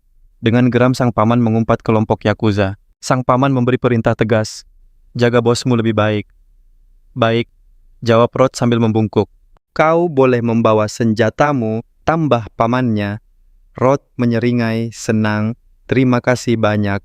Mengalihkan pembicaraan. Sang paman bertanya pada sopirnya, apa kita punya orang yang bisa menyusup ke sekolah? Pemimpin Senu Onikai Makian mengincar bos. Kita butuh lebih banyak mata-mata. Rod langsung menajamkan pendengarannya.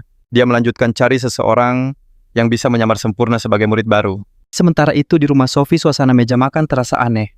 Ayahnya menyadari raut kesal di wajah putrinya. Ada masalah, Dim? Tanyanya penasaran. Sophie hanya menjawab singkat, tidak ada. Dengan nada khawatir, ayahnya berkata, kalau ada yang mengganggumu bilang saja pada ayah. Sophie tertawa kecil. Ayah kan jaksa, mana boleh bicara begitu? Ayahnya tersenyum, keselamatanmu yang paling utama. Tapi Sophie bersikeras itu bukan apa-apa. Jawaban itu justru membuat ayahnya semakin curiga. Tatapan ayahnya menajam. Sepertinya, memang ada sesuatu yang terjadi. Sudah kubilang tidak ada apa-apa. Potong Sophie kesal. Ayahnya terdiam memperhatikan putrinya yang menyantap yogurt. Malamnya di balkon ayah Sophie menelepon seseorang. Jason, sapanya. Dia memperkenalkan diri sebagai ayah Sophie. Dari seberang terdengar suara, kebetulan aku juga baru mau meneleponmu. Jason melanjutkan, ada sedikit masalah dengan murid baru itu. Aku ragu harus memberitahumu atau tidak. Seketika raut wajah sang ayah mengeras. Tangannya mencengkeram pagar balkon. Dengan amarah tertahan dia mendesis, ceritakan semuanya. Di depan kafe Ibu Seth bertanya, di mana putraku? Dia di rumah, jawab sang paman. Wanita itu menunduk perlu sesuatu. Sang paman menjawab, tidak, aku hanya ingin minta maaf.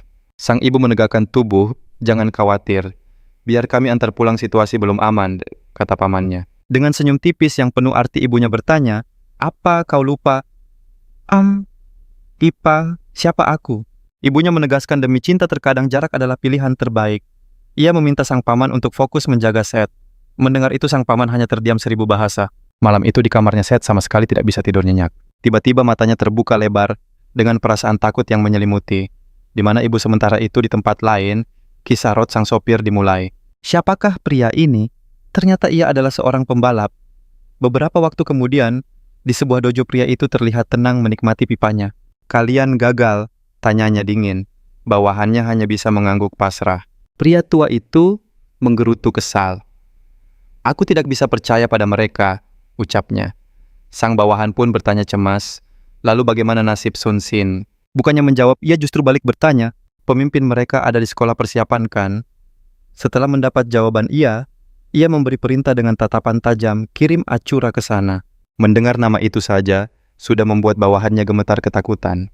Namun sang tuan besar bertekad, kita akan habisi dia. Kerahkan semua kekuatan yang kita punya. Di sisi lain, suasana di sekolah Jim tampak damai seperti biasanya. Dari jendela ruangannya kepala sekolah yang baru, hanya bisa mengamati para murid.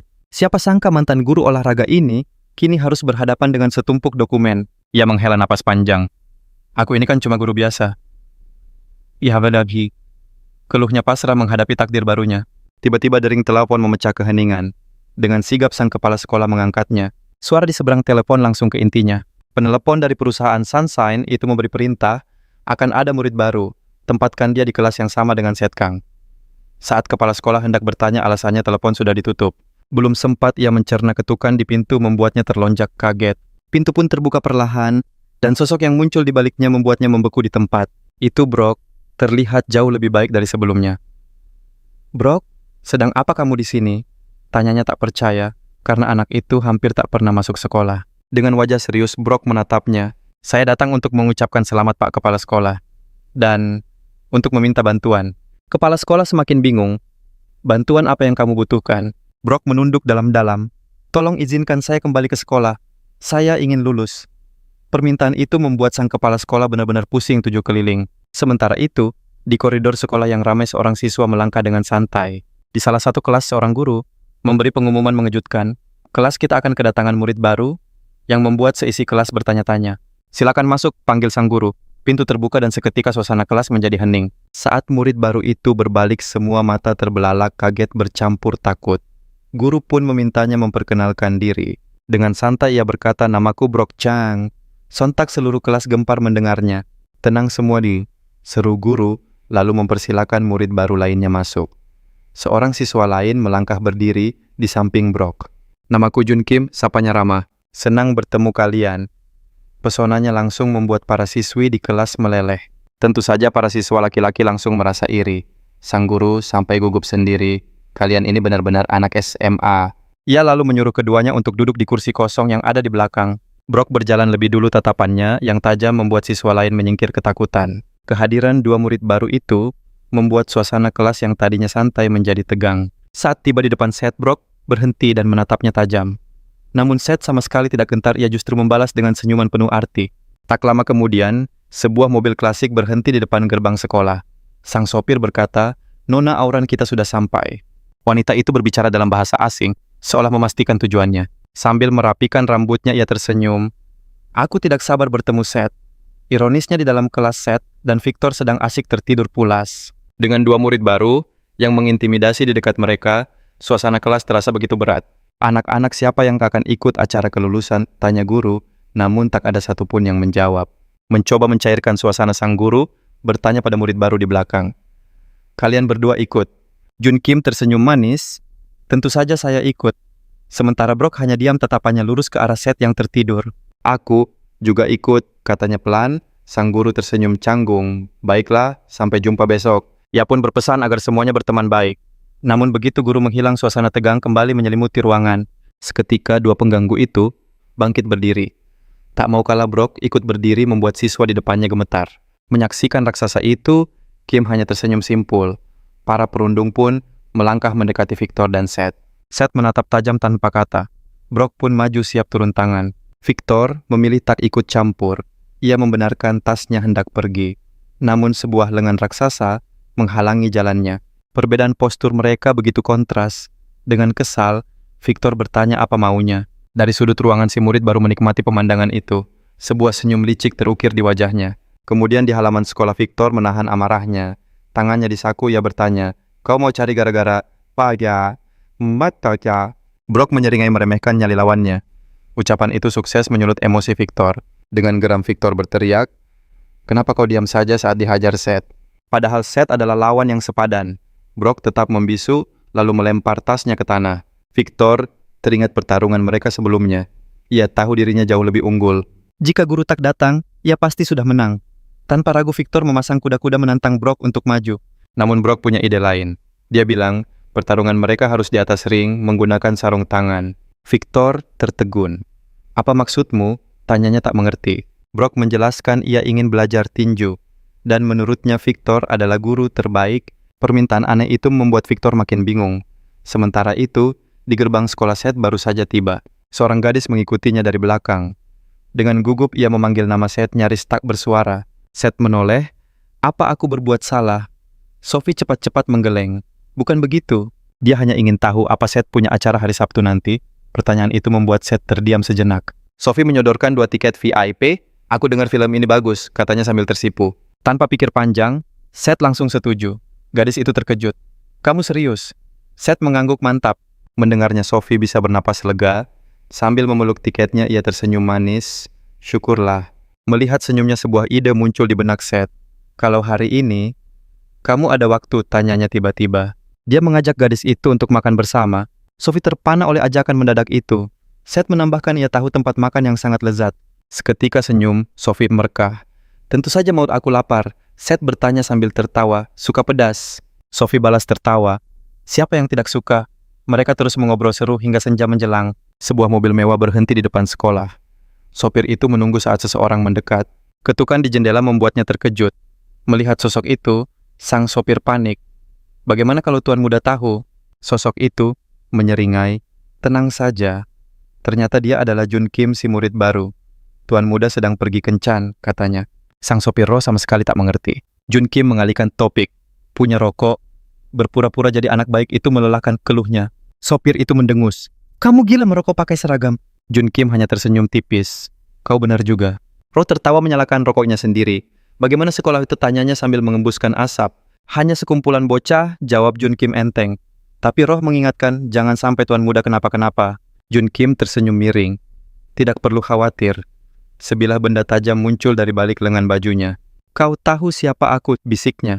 Malam itu di sasana tinju Victor dan Brock saling berhadapan. Victor menyerang Brock menahan. Namun kecepatan Victor terus meningkat, Brock mulai terdesak kewalahan. Di tengah hujan, pukulan Victor melihat sebuah celah. Inilah kesempatannya, sebuah pukulan telak mendarat di rusuk Brock, rasa sakit yang tajam membuatnya lengah. Belum sempat bereaksi, pukulan lain datang, sebuah hook kiri menghantam telak wajahnya. Mata Victor berkilat fokus. Brock mulai goyah berusaha keras untuk tetap berdiri. Dengan angkuh Victor bertanya, "Masih mau lanjut?" Brock hanya diam.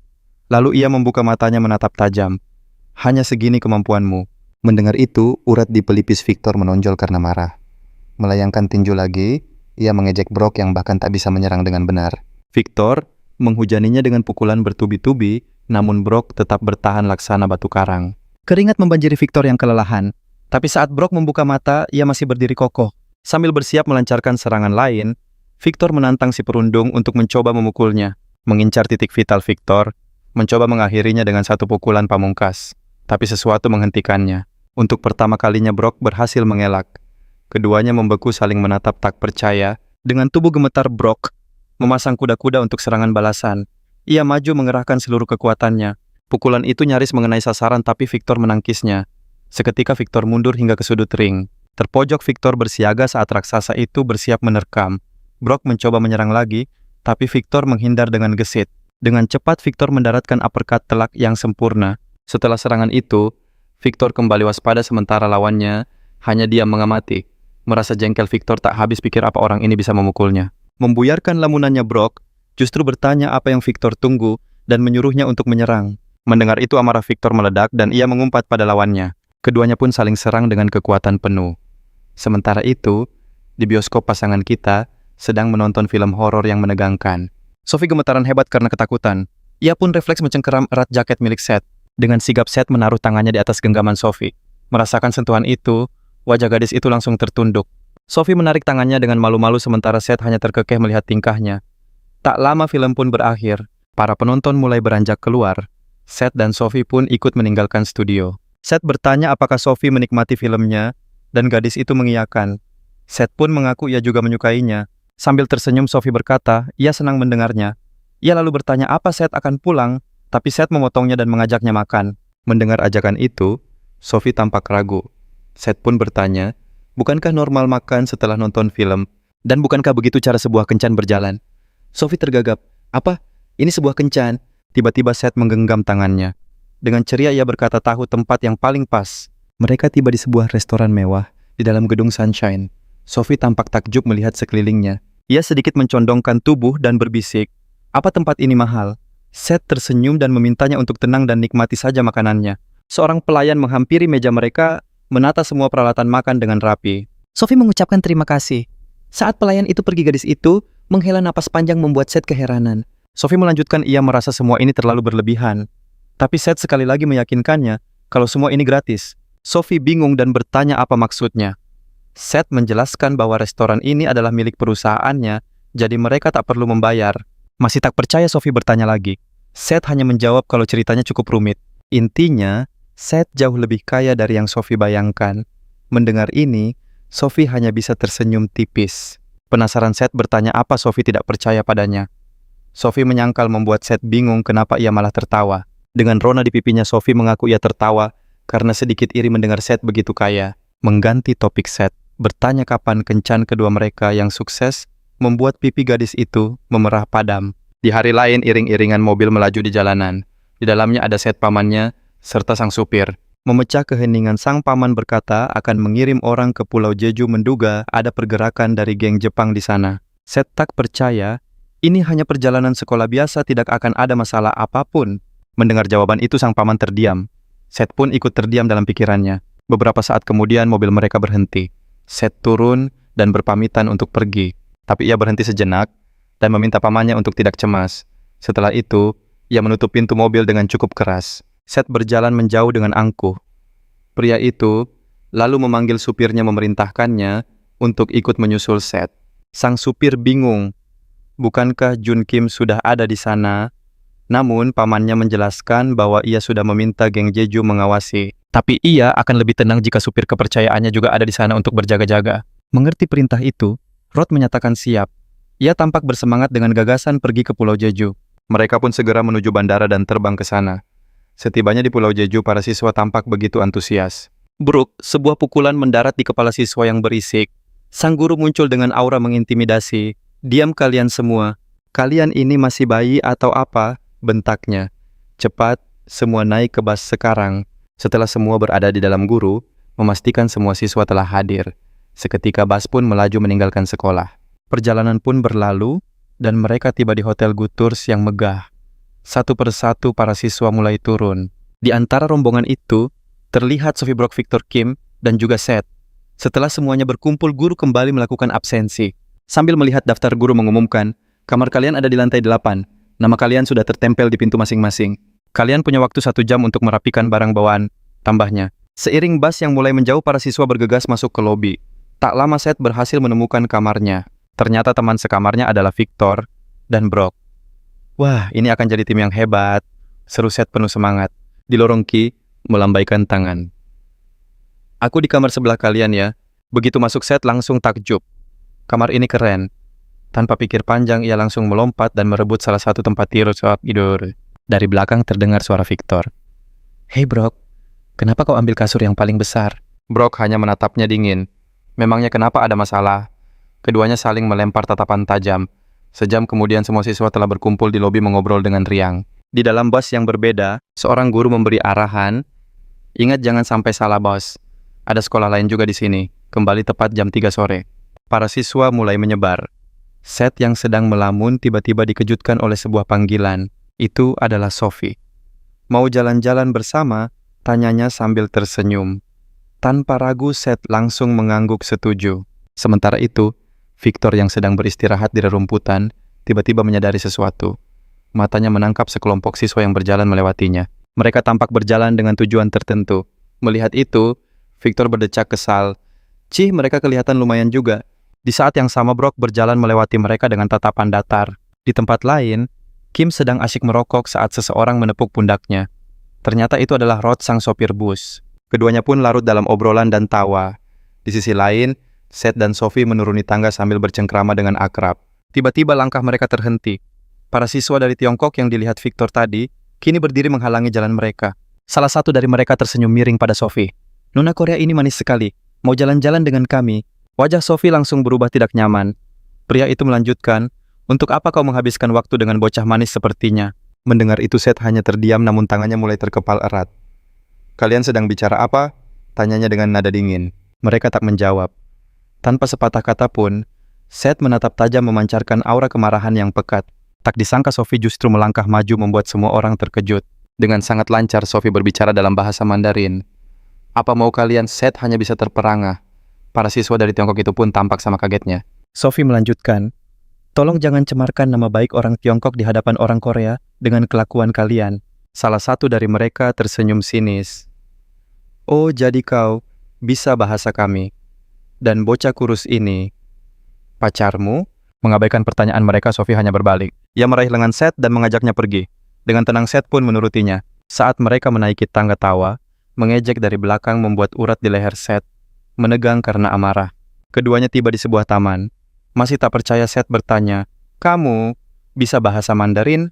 Sophie tersenyum dan menjelaskan, waktu kecil, aku pernah tinggal di Tiongkok selama beberapa tahun karena pekerjaan ayahku. Seth hanya bisa berdecak kagum.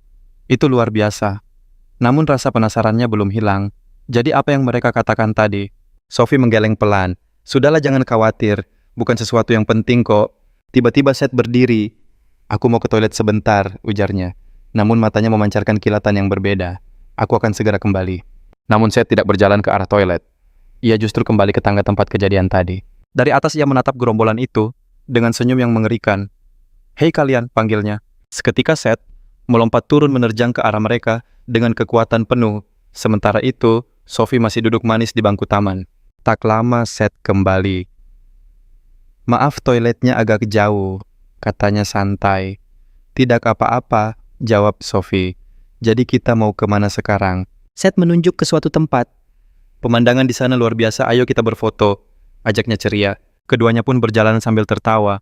Di saat yang sama di sebuah gang seorang pria tiba, dan matanya terbelalak ngeri melihat pemandangan di hadapannya.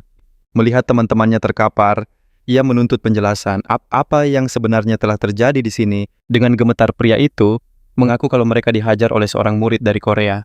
Amarah sang ketua memuncak. Kalah dari murid Korea sungguh memalukan. Ia bersumpah akan menemukan orang itu sekarang juga. Dengan satu komando, mereka semua berpencar untuk memburunya. Di dekat sana dua murid sedang berjalan santai. Tiba-tiba sebuah serangan mendadak datang. Dua murid dari Tiongkok menuduh mereka lah pelakunya. Saat serangan kedua akan dilancarkan, temannya sadar, bukan mereka. Pencarian pun dilanjutkan. Tak lama ia menemukan Victor yang sedang tertidur pulas di rerumputan. Murid Korea ada di sini. Seketika Victor sudah terkepung oleh segerombolan orang. Sebuah tendangan kasar mendarat. Bangun, Victor bertanya ada urusan apa. Sepertinya bukan dia. Merasa tidurnya diganggu, Victor bangkit dengan kesal menuntut jawaban. Ia menatap mereka satu persatu. Dengan senyum meremehkan, Victor menantang. Kalian mau cari gara-gara? Si pirang sudah bersemangat untuk maju. Namun murid dari Tiongkok itu menahannya. Ia terus saja bicara, tapi sebuah tinju melesat cepat memotong perkataannya seketika. Bruk, ia terhempas ke tanah. Teman-temannya panik. Victor bertanya apa yang barusan dikatakan pria itu. Di sudut lain, Brok sedang menikmati pemandangan dengan sangat tenang. Seseorang memanggilnya. Seorang murid dari Tiongkok menuduh Brok yang telah menghajar teman-temannya. Postur tubuhnya memang meyakinkan, tapi Brok hanya menatapnya tanpa sepatah kata. Serangan mendadak datang.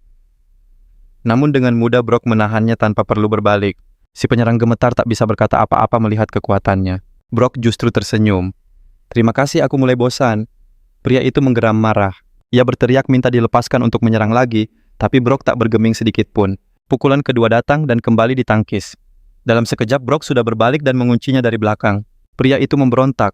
Namun Brok mulai mengerahkan tenaganya dalam kuncian yang mematikan. Ia mengangkatnya tinggi-tinggi. Lalu dengan satu gerakan bantingan pertarungan pun berakhir. Murid-murid lain hanya bisa terpana. Brok menantang mereka semua untuk maju. Beberapa saat kemudian, para murid mulai kembali ke bus mereka masing-masing. Di luar guru sedang mengabsen. Sementara di dalam murid yang kena pukul, tanpa alasan masih menggerutu kesal. Di kursi mereka sepasang calon kekasih sedang asyik tertawa. Lalu seseorang masuk menarik perhatian Seth. Ternyata yang masuk adalah Victor. Tatapan Seth langsung berubah penasaran. Victor melewati mereka, lalu duduk tepat di kursi belakang. Tak lama, Brok juga masuk ke dalam bus. Seth semakin bingung melihat keduanya. Dua orang yang datang terlambat kini ada di dekatnya. Kilas balik menunjukkan bagaimana Victor dan Brok menghadapi lawan mereka masing-masing dengan cara yang berbeda. Waktu berlalu pasangan itu masih asyik mengobrol. Guru masuk dan bertanya pada Sophie, apakah semua sudah lengkap? Sophie berdiri dan memeriksa sekitar. Murid baru Kim sepertinya belum ada, jawabnya. Sang guru menghela napas kesal, padahal ia sudah memperingatkan semua murid untuk tepat waktu. Sementara itu di tempat lain, Kim justru sedang bersantai bersama sang sopir bus. Tiba-tiba kehadiran seseorang membuat sang sopir mendadak tegang. Kim pun ikut waspada. Dengan sigap tangannya bersiap siaga. Ternyata, yang datang adalah sang guru dengan aura yang mengerikan. Dengan tatapan tajam ia bertanya apa yang dilakukan si murid baru di tempat ini. Pria itu sadar ia dalam masalah besar. Malamnya di Hotel Brok, sedang menatap pantulan dirinya di jendela dengan tatapan kosong. Seth sedang asyik mendengarkan musik sementara Victor berlatih. Tiba-tiba pandangan Brok tertuju pada Seth. Merasa diperhatikan, Seth melepas headphone-nya. Ada apa, Jo? Brok menjawab, kau akan segera tahu. Jawaban itu membuat Seth bingung, tapi ia hanya tersenyum tipis dan kembali mendengarkan musik. Di ruangan lain, sang guru dengan geram sedang membahas kelakuan murid yang ketahuan melanggar peraturan. Apa kau tidak sadar bahayanya merokok di usiamu? Sang guru menghela napas. Kukira kau berbeda dari yang lain. Dari mana kau belajar hal seperti ini? Namun Kim justru menyodorkan sebuah kartu. KTP seorang pria kelahiran 1991. Mata sang guru terbelalak. Kim ternyata berumur 27 tahun, bahkan 3 tahun lebih tua darinya. Sambil menatap sendu Kim menjelaskan kalau keadaan keluarga membuatnya tak bisa lulus, dan ia masih ingin sekali belajar. Sang guru terkejut dan bergumam, pantas saja wajahnya terlihat lebih dewasa. Tiba-tiba Kim menggenggam tangannya, sambil mendekat ia memohon, bisakah Anda memaafkan saya kali ini saja? Dengan senyum menawan ia terus memohon. Membuat sang guru tersipu malu dan akhirnya mengalah. Sementara itu di luar, sang sopir cemas mengawasi keadaan sementara seorang anak kecil menunjuk ibu paman itu aneh sekali. Malam harinya di Jeju seorang pria di bar karaoke mengeluh. Minuman ini selemah kalian. Ketiga anak buahnya hanya bisa terdiam tegang. Pria itu sang pemimpin menatap tajam ketiga bawahannya. Kami Kami meremehkan mereka, bos. Mendengar itu, gerakan sang pemimpin terhenti seketika. Amarahnya meledak. Beraninya kalian kalah dari mereka. Lalu sebuah botol melayang ke arah kepala anak buahnya. Dasar tidak berguna, bentaknya. Apa kalian tidak punya rasa malu? Ia memerintah dengan dingin, besok bawa anak itu ke hadapanku. Membuat para bawahannya menunduk dalam diam. Dengan tatapan menusuk sang pemimpin bertanya, kau ingat seragam apa yang kupakai dulu? Di tempat lain, Rod sang sopir memasuki sebuah restoran, lalu melambai pada seorang pria yang sudah menunggunya. Pria itu menyapanya, dan Rod yang tampak lelah menjawab, lama tidak berjumpa. Bagaimana dengan Jun Kim? Tanyanya penasaran. Kudengar dia juga datang dari grup Sunshine. Pria ini adalah Jos kepala cabang Jeju yang juga dikenal sebagai Jo Yang. Rod menjawab dengan sedikit gugup. Jun Kim masih bersama tuan muda. Bukannya dia kepala pengawal cecar Jo. Ada urusan lain, jawab Rod singkat. Jo pun mengalihkan topik. Sudahlah, ayo makan dulu. Mata Rod berbinar melihat hidangan melimpah di depannya. Silakan, ini ikan khas Jeju, ujar Jo ramah. Rod langsung melahapnya dengan gembira. Wow, rasanya benar-benar meledak di mulut. Jo tersenyum melihatnya lalu mulai memancing. Pasti sulit ya, melayani bos yang masih sangat muda. Sudah biasa, jawab Rod santai. Jo tersenyum licik. Kudengar Derek yang membawa anak itu. Rod hanya diam, mulutnya penuh dengan makanan. Jo melanjutkan sambil tersenyum. Bukan hanya itu. Bariki, masare dai, ya, Derek bilang dia dihajar oleh seorang sopir. Sontak Rod langsung tersedak makanannya. Jo menenangkannya. Makanlah selagi bisa, pekerjaanmu pasti berat. Tak lama Rod bersandar kekenyangan. Perutnya serasa mau meledak. Terima kasih makanannya. Lalu ia bergumam, pasti menyenangkan. Jo tampak bingung tak mengerti maksudnya. Rod melanjutkan, tinggal di tempat yang makanannya seenak ini. Awalnya Jo bingung, tapi kemudian senyum misterius terukir di wajahnya. Dulu Jeju memang hebat, ujar Jo. Tapi sekarang banyak pengaruh dari luar dan pekerjaan kami jadi menumpuk. Rod hanya mendengarkan dalam diam. Jo melanjutkan, ada kelompok yang mencoba masuk ke wilayah kami. Rod tampak bingung. Kenapa tidak lapor saja pada Peter? Ini bukan masalah resmi, potong Joe. Mereka bergerak diam-diam dengan uang, belum ada gesekan langsung. Rod menghela napas lega. Oh, jadi belum jadi masalah besar ya? Jo tersenyum tipis. Bisa dibilang begitu. Tapi kepala mereka sedang ada di pulau ini juga. Rod terkejut. Mereka bilang ini cuma karya wisata. Jelas Jo, tugasku hanya mengawasi saja. Tuan muda kami juga ada di sana, kata Rod. Seharusnya semua akan baik-baik saja. Jo mengangguk. Benar, ini kan hanya karya wisata biasa. Memangnya apa yang bisa terjadi?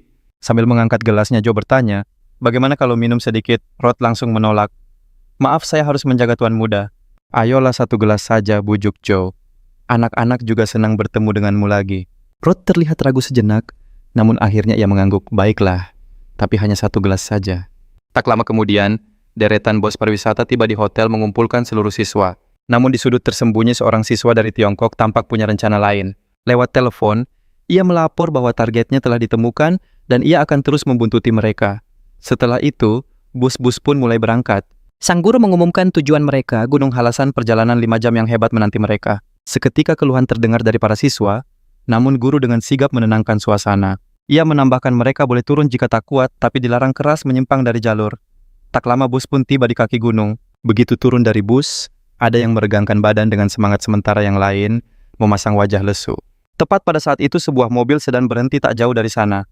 Dari dalam sepasang mata tajam mengawasi para siswa. Melalui ponselnya, ia melaporkan lokasi mereka. Rombongan siswa pun memulai pendakian. Suasana menjadi ceria. Set, Sophie, dan yang lainnya menikmati momen itu. Namun para siswa Tiongkok mengawasi dalam diam. Di jalur berbeda Victor dan Brock dicegat oleh sekelompok orang tak dikenal. Pemimpin mereka berkata dengan angkuh, kami di sini untuk membawa kalian berdua. Victor tertegun tak mengerti apa yang terjadi. Sementara itu, di jalur lain, Seth dan Sophie masih asyik mengobrol. Tiba-tiba langkah mereka pun terhenti oleh seseorang. Kau, ucap pria itu pada Seth, ikut kami sekarang. Bos kami sudah menunggumu. Melihat gerombolan di belakangnya, Sophie maju dan bertanya kesal. Apalagi mau kalian? Pria itu menatap Sophie dengan dingin. Ini bukan urusanmu, mundur. Sophie hendak membalas tapi Seth menahan bahunya. Kau duluan saja, bisiknya membuat Sophie terkejut. Pria itu menunggu dengan seringai tipis. Seth menatapnya tajam. Sepertinya, urusanku memang dengan kalian. Di sisi lain, pria yang menghadang Victor berbicara dalam bahasa Mandarin, memberi isyarat untuk memulai. Di tempatnya Seth tak mengerti arti ucapan itu. Namun Victor yang berhadapan langsung segera memasang kuda-kuda. Victor melesat melayangkan tinju kanannya, tapi lawannya yang berbadan besar menghindar dengan gesit. Tanpa jeda sebuah pukulan balasan telak mendarat di perut Victor. Kekuatan pukulan itu begitu dahsyat hingga membuatnya terlempar ke belakang. Victor berusaha menahan diri agar tidak jatuh. Rasa sakit yang luar biasa membuatnya jatuh berlutut. Namun sebelum ia bisa berkata apa-apa, kesadarannya hilang dan ia pun tumbang. Brock terbelalak kaget. Amarah langsung menyulut hatinya melihat temannya jatuh. Pria itu terus mengoceh dengan puas. Brock menatapnya dengan muak lalu melangkah maju. Cukup bicara mood desis Brock. Ia langsung menerjang dengan tendangan cepat namun lawannya menghindar dengan mudah. Brock terkejut lawannya bergerak lebih cepat dari dugaannya. Ia segera mengatur ulang posisinya, namun sebuah tinju sudah melesat ke arah wajahnya. Ia berhasil menghindar di saat terakhir. Brock mencari celah untuk balas menyerang, tapi sebuah tendangan telak lebih dulu mengenai dagunya. Brock tak percaya pria sebesar itu bisa bergerak secepat ini. Sang lawan tampak sangat gembira, sementara Brock yang waspada segera melompat mundur untuk menjaga jarak. Tanpa ampun pria itu kembali melancarkan tendangan keras. Tapi kali ini Brock berhasil menahannya dengan kedua tangan. Dampaknya memang membuatnya terpental, tapi kuda-kudanya tetap kokoh. Lawannya tampak terkejut karena Brock tidak tumbang. Brock menyeringai pemanasan yang bagus. Sementara itu, Sophie berlari menghampiri guru. Dengan panik ia menjelaskan situasinya membuat sang guru terkejut. Tak jauh dari sana Kim dan si sopir yang sedang istirahat, merasakan ada sesuatu yang tidak beres. Si sopir menoleh ke belakang keributan apa itu, tanyanya penasaran. Sepertinya ada masalah, sahut Kim. Si sopir langsung mematikan rokoknya. Semoga bukan hal yang serius. Keduanya bangkit memutuskan untuk memeriksa sumber keributan di dalam hutan. Di arena pertarungan lain, Seth berhadapan dengan sang pemimpin. Seth melancarkan pukulan, namun lawannya gesit menghindar. Sang pemimpin balas menyerang dengan teknik telapak tangan terbuka, tapi Seth berhasil mengelak lagi. Jual beli serangan terus terjadi, namun tak ada pukulan yang berhasil mendarat telak. Dari pinggir Brock hanya bisa menyaksikan pertarungan tingkat tinggi itu dengan napas tertahan. Para siswa Tiongkok tercengang tak percaya bos mereka belum juga menumbangkan lawannya. Sang jagoan Tiongkok melancarkan serangan lagi, namun kembali menemui jalan buntu. Seth menyeringai sebuah celah, akhirnya terbuka. Ia mencoba membalas, tapi pria besar itu lagi-lagi menghindar. Ia memutar tubuhnya mencoba menyarangkan pukulan yang makin lama makin mendekat. Satu serangan berhasil mengenai kepala lawannya. Anehnya Seth justru tertawa membuat pria besar itu bergidik. Tawa Seth pecah karena ia berhasil menahan pukulan itu dengan lengannya.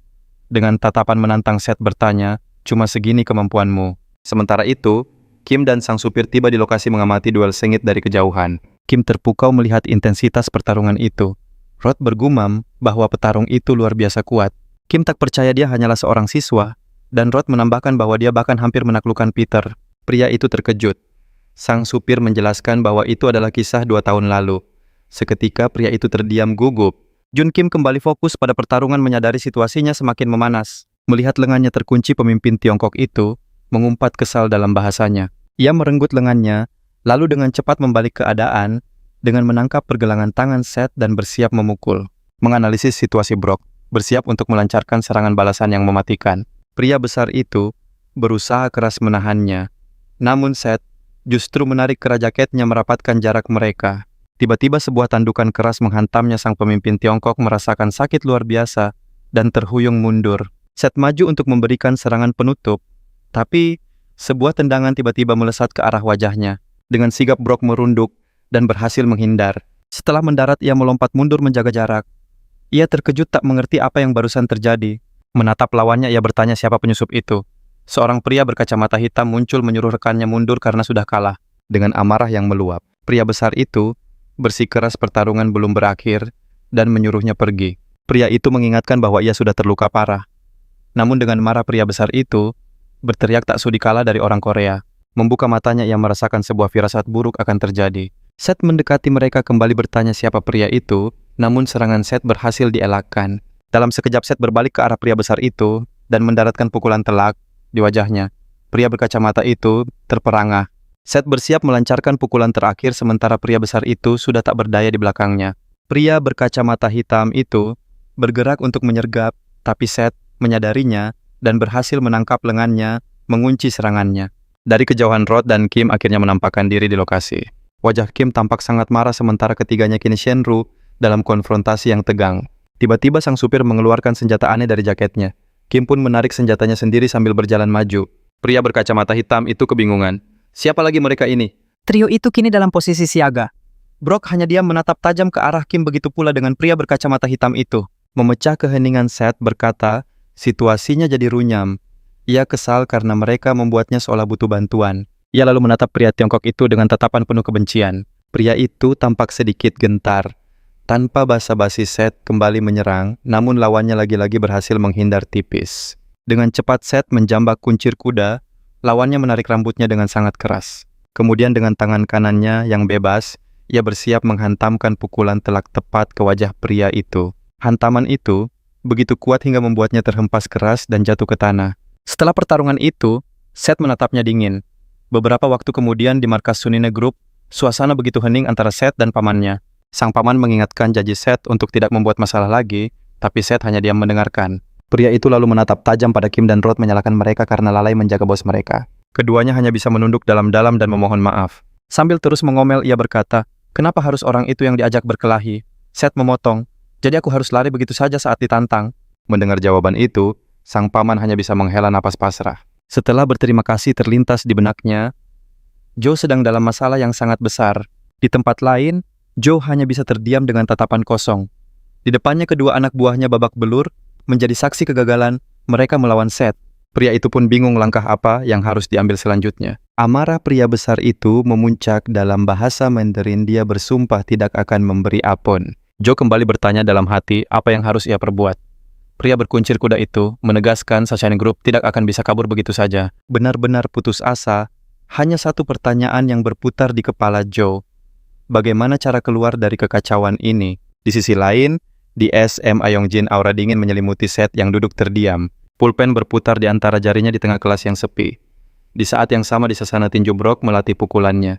Hantamannya semakin keras, memfokuskan seluruh kekuatannya. Tak jauh darinya seseorang juga tengah berlatih. Dia adalah Victor yang diselimuti amarah. Bayangan kekalahannya di tangan pria raksasa itu kembali terlintas sambil menggeretakkan gigi. Victor melampiaskan semua emosinya. Ia menatap samsak di depannya, menjadikan benda itu sebagai sasaran semua rasa frustrasinya. Dengan tekad membara, ia terus berlatih demi menjadi jauh lebih kuat dari sebelumnya. Waktu berlalu di dalam kelas, sang guru tiba-tiba punya sebuah pengumuman penting. Katanya akan ada murid baru yang bergabung. Para siswa pun mulai berbisik, sementara sang guru hanya bisa pasrah. Kenapa semua murid baru selalu masuk ke kelasnya? Menatap ke arah pintu, guru itu mempersilakan, "Murid baru, silakan masuk."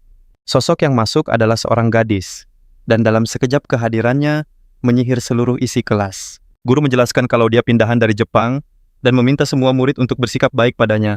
Dalam sekejap semua murid, terutama para lelaki, tak bisa mengalihkan pandangan darinya. Gadis itu memperkenalkan diri, namanya Akira. Lalu ia menatap Seth dengan sebuah senyuman penuh arti. Seth hanya diam balas menatapnya tanpa ekspresi. Tiba-tiba di tempat lain, sebuah telepon berdering. Seseorang mengangkat panggilan itu. Dia adalah pemimpin Sanu Anukai yang langsung bertanya bagaimana hasilnya. Dari seberang telepon terdengar jawaban bahwa gadis itu berhasil masuk ke sekolah. Dengan puas pria itu memerintahkan, pastikan dia bergerak dalam senyap. Dalam benaknya jika anak itu berhasil disingkirkan, Korea akan jatuh ke tangan mereka.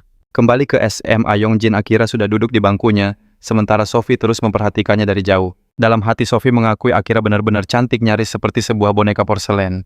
Murid baru itu tampak sedang menatap sesuatu dengan lekat.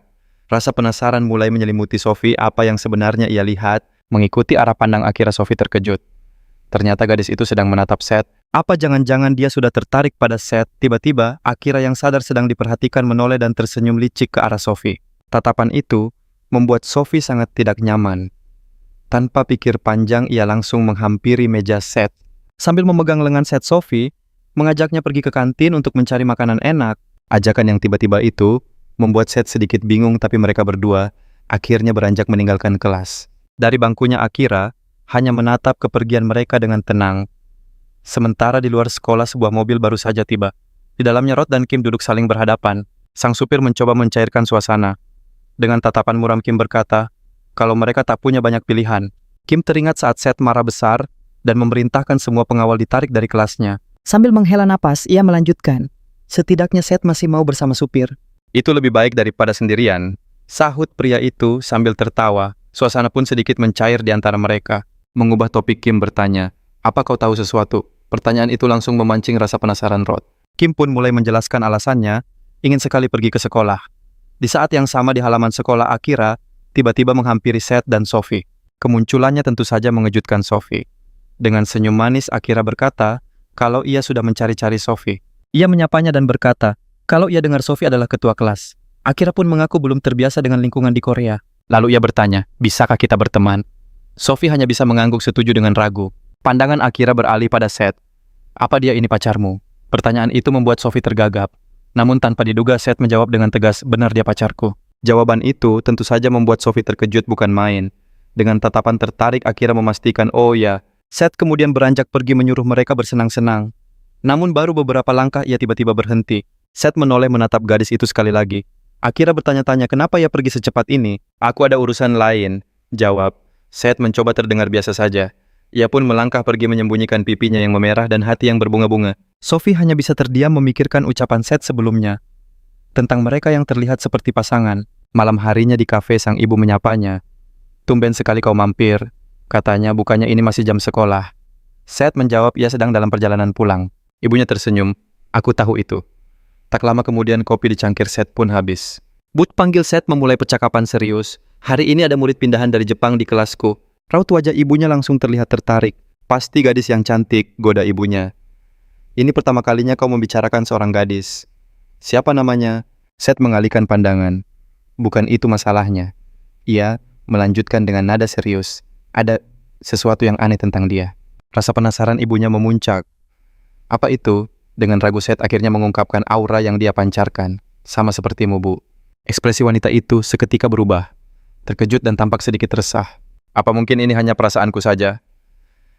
Bos aja. Gumam Seth. Ibunya hanya terdiam, pandangannya kosong, jelas menyembunyikan sesuatu. Sementara itu, di sekolah pintu atap terbuka. Akira sedang mengamati targetnya dari kejauhan. Bagaimana cara menyingkirkannya, pikirnya.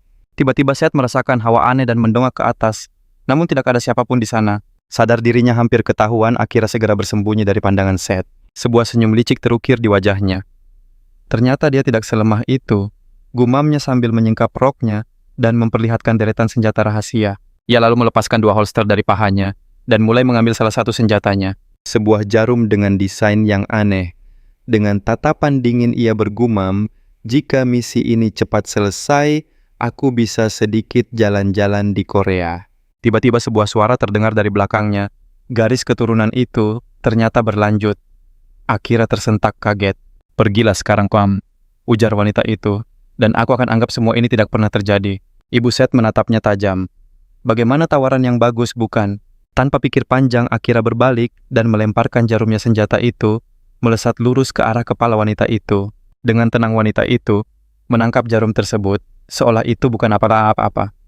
Terlalu mudah desahnya. Melihat itu, keringat dingin mulai membasahi pelipis Akira. Kelancanganmu kali ini juga akan kumaafkan, ujar wanita itu. Dengan tatapan mengintimidasi, ia mendekat. Kau terlihat masih sangat muda. Apa yang kau inginkan? Akira mundur selangkah. Si siapa engkau? Akira tahu ia harus segera kabur dari sini. Namun sebuah jarum lain melesat ke arahnya. Ia berhasil menghindar, tapi jarum itu sempat menggores pipinya, meninggalkan luka tipis. Dari sudut matanya, Akira melihat sebuah gerakan cepat. Ibu Seth kini menyerangnya dengan kekuatan penuh. Sebuah tendangan dahsyat mengarah padanya. Akira menahan napas, namun tendangan itu hanya menyerempet ujung rambutnya. Gadis itu terperangah. Wanita itu hanya diam mengamati. Akira gemetar menyaksikan kekuatan yang luar biasa di hadapannya. Dalam sekejap wanita itu sudah di depannya mengulurkan tangan ke arah wajah Akira. Dengan cengkeraman kuat, ia mencengkeram pipi Akira. Apa kau tidak bisa mendengar? Bisiknya dingin membuat gadis itu menangis ketakutan. Di sisi lain, suasana kelas mulai riuh. Guru bertanya-tanya kenapa banyak sekali murid yang tidak masuk hari ini. Tepat pada saat itu, seorang siswa masuk tergesa-gesa. Itu Kim yang menggaruk kepalanya sambil berkata, "Maaf, saya terlambat." Sang guru hanya bisa menghela napas dan menyuruhnya duduk. Saat pelajaran berlanjut, tatapan Seth bertemu dengan Kim.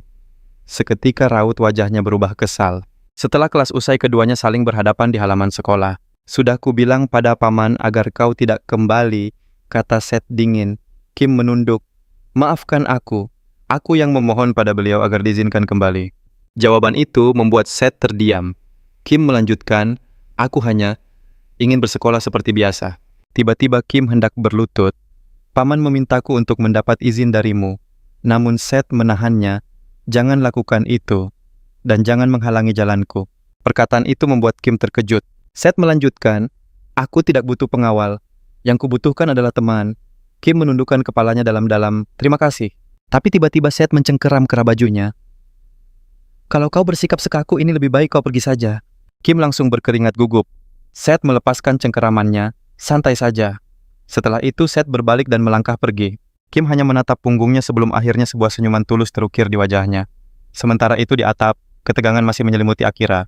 Dia menoleh ke belakang pada sosok yang memperingatkannya untuk tidak kabur. Dengan aura mencekam wanita itu, memerintahkan Akira untuk membawanya pada sang pemimpin. Sementara itu, di dalam kelas pelajaran terasa begitu membosankan. Di bangku belakang Seth berusaha untuk terlelap, namun rasa jenuh membuatnya terjaga. Waktu berjalan lambat, jam pelajaran terus berganti hingga akhirnya bel pulang berbunyi. Seth merasa lelah dengan rutinitas yang itu-itu saja.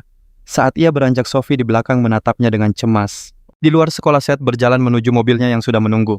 Rod menyambutnya dan bertanya tujuan mereka. Seth ingin pergi ke kafe milik ibunya. Tak lama mereka pun sampai di lokasi. Namun sebuah pemandangan aneh menyambut Seth. Sebuah papan pengumuman menyatakan kafe tutup untuk sementara waktu. Merasa ada yang janggal, ia segera meraih ponselnya. Ia mencoba menghubungi ibunya, namun panggilan itu tidak tersambung seolah nomornya tidak aktif. Firasat Seth mulai tidak enak. Di sisi lain, Akira terlihat sangat tegang di hadapan wanita misterius itu. Akira membawanya ke markas sang pemimpin. Wanita itu menyuruhnya menunggu dan jangan coba-coba melarikan diri.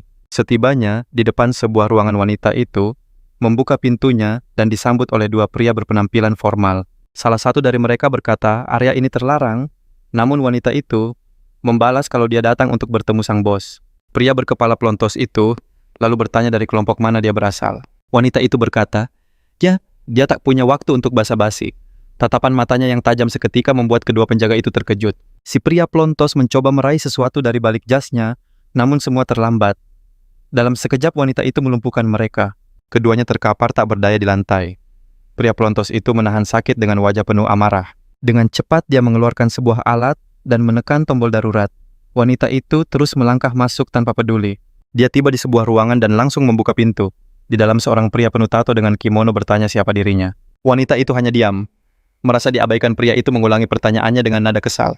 Sebagai jawaban, wanita itu hanya menjentikan jarinya memberi isyarat pada anak buahnya. Beberapa pria bersenjatakan pedang muncul dari satu sisi, sementara dari sisi lain, beberapa pria bersenjata api juga keluar. Pria bertato itu meremehkannya, bertanya apa yang dilakukan seorang wanita sendirian di sarang mereka. Menanggapi ucapan itu, wanita tersebut hanya menghela napas panjang. Dengan aura yang mengintimidasi dia berkata, siapapun yang mengarahkan senjata itu, padaku lebih baik bersiap menerima akibatnya. Jawaban itu cukup untuk membuat sang bos terdiam. Pembicaraan pun berlanjut dan dia mengungkapkan alasan kedatangannya. Perhatikan baik-baik, katanya, karena kami mengincar putramu. Pria bertato itu hanya bisa mendengarkan dalam diam. Sambil merapikan dasinya, wanita itu bertanya dengan dingin, jadi apa kita bisa mulai sekarang? Beberapa waktu kemudian, di sebuah gym tinju, Victor dan Brock sedang berlatih tanding dengan serius. Keduanya tampak kelelahan. Victor bergerak masuk menyiapkan pukulan hook kanan. Brock dengan gesit menghindarinya. Dia melancarkan serangan balasan dengan pukulan kiri, namun Victor berhasil menangkisnya. Dengan cepat tangan kanan Victor melesat dan mendaratkan pukulan telak di wajah Brock. Namun Brock juga berhasil membalas dengan pukulan yang sama. Pertarungan mereka tampak seimbang. Keduanya saling menatap, mencoba membaca gerakan selanjutnya. Tiba-tiba sebuah suara bertanya kenapa mereka tidak masuk sekolah. Mereka menoleh ke sumber suara.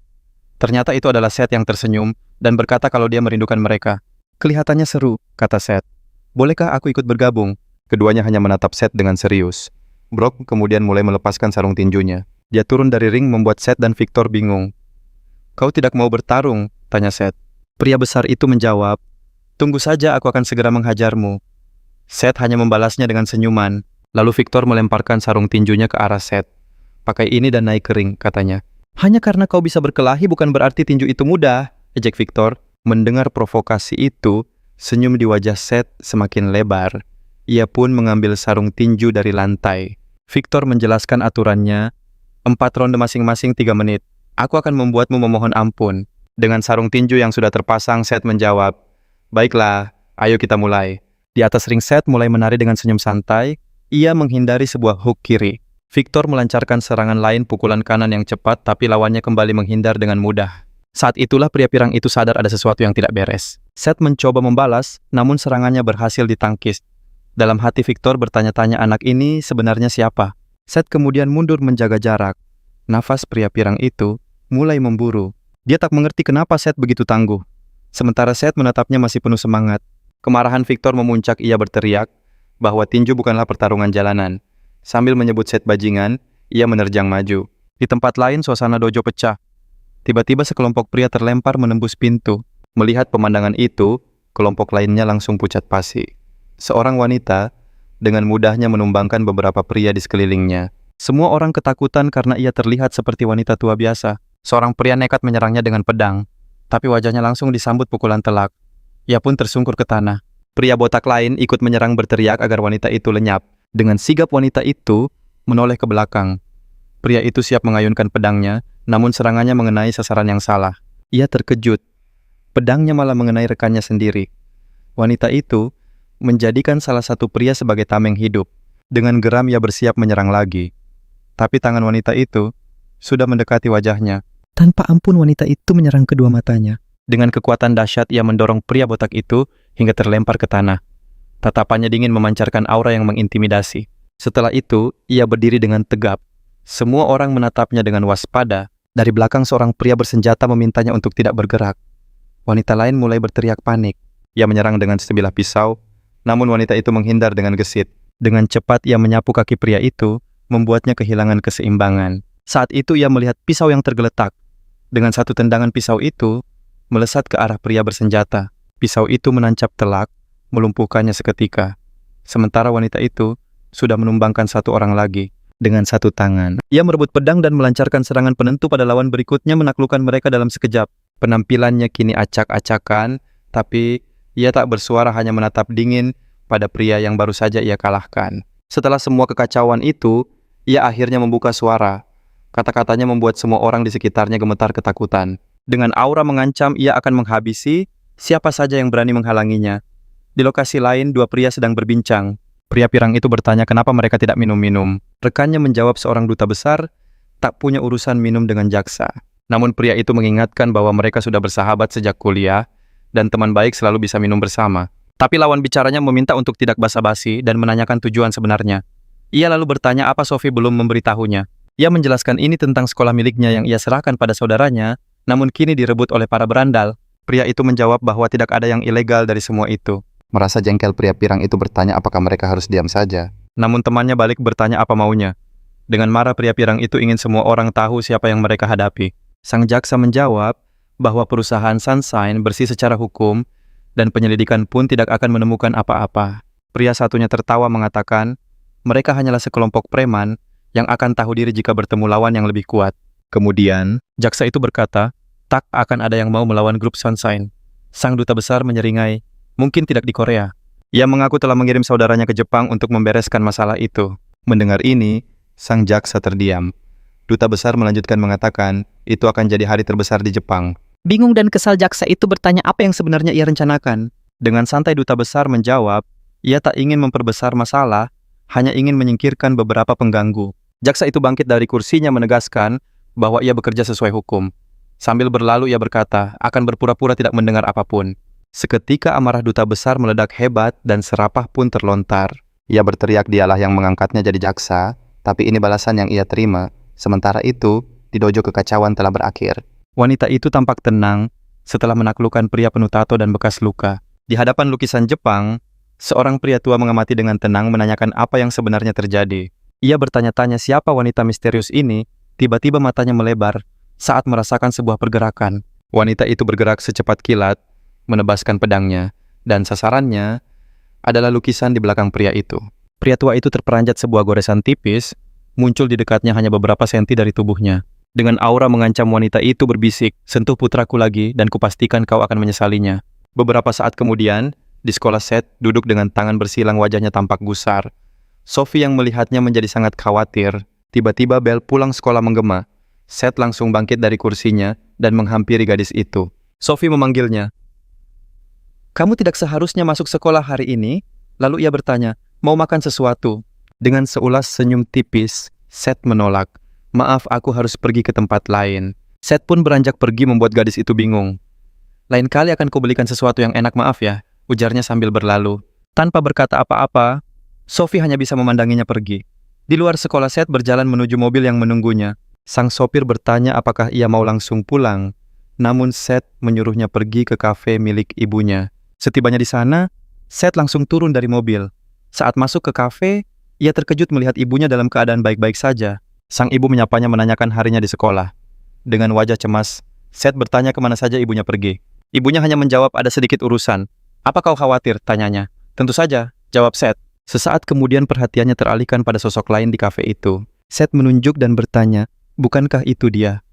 Ibunya menjelaskan bahwa gadis itu akan bekerja paruh waktu dan ia dengar mereka teman sekelas. Seth hanya bisa tertegun sama sekali tidak mengerti situasinya. Seth menoleh pada gadis itu. Besok kau akan datang lagi? Gadis itu mengangguk dan membenarkannya. Seth tak bisa percaya dengan kebetulan ini. Di saat yang sama di belahan kota lain, seorang pria penuh bekas luka tampak tidak puas. Dialah bos dari kelompok hantu berkepala 3 Meduki Ryonosuke. Seorang pria lain datang membawa sebuah koper.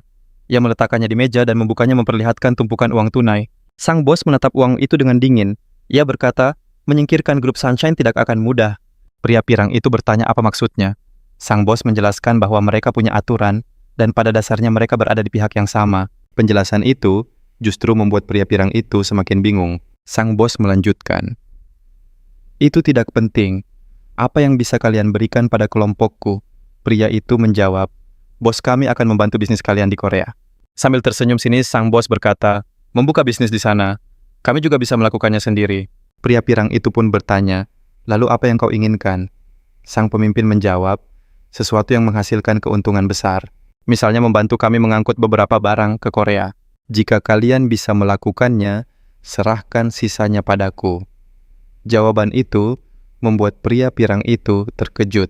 Ryonosuke menambahkan mereka akan melumpuhkan bisnis grup Sunshine dan pria itu yang akan mendapat keuntungan terbesar. Sambil tersenyum, ia berkata akan memberi mereka banyak waktu untuk berpikir. Ia lalu mengajak rekannya untuk mencoba pemandian air panas.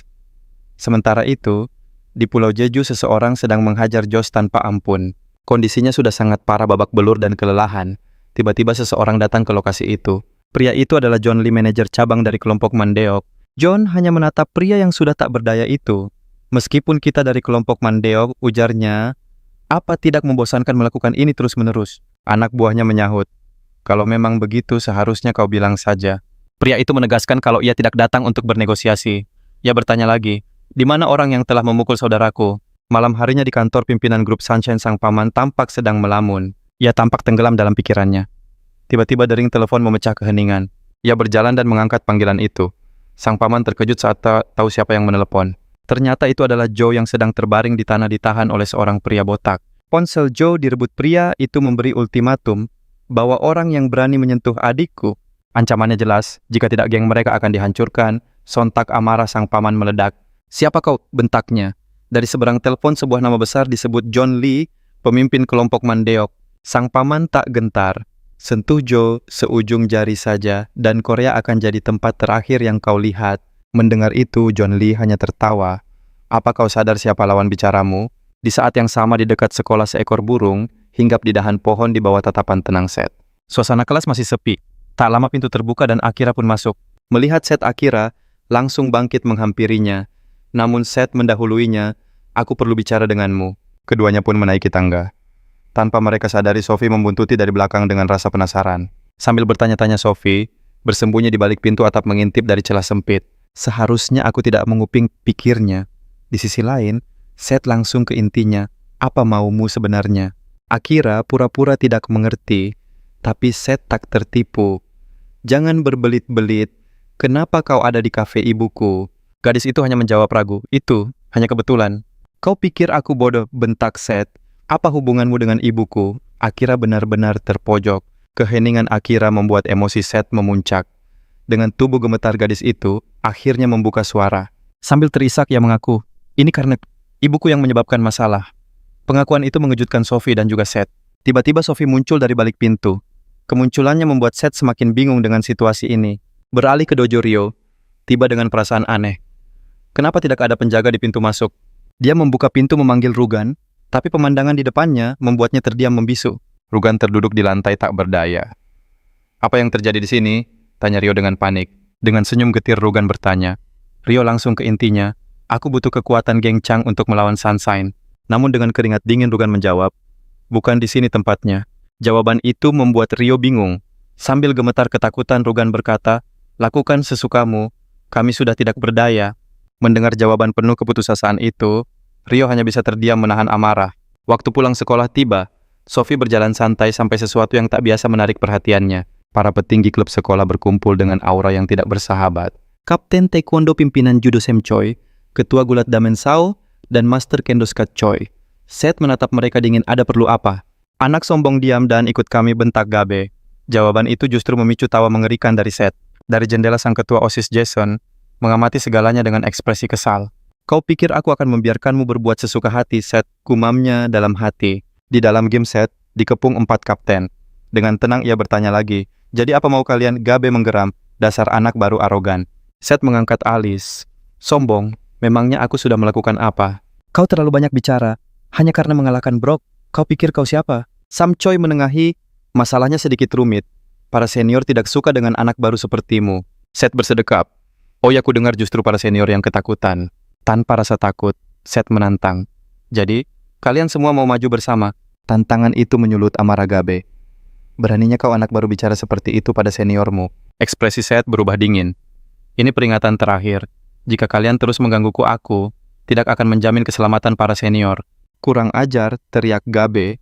Tapi Seth dengan cepat menahannya. Tunggu dulu.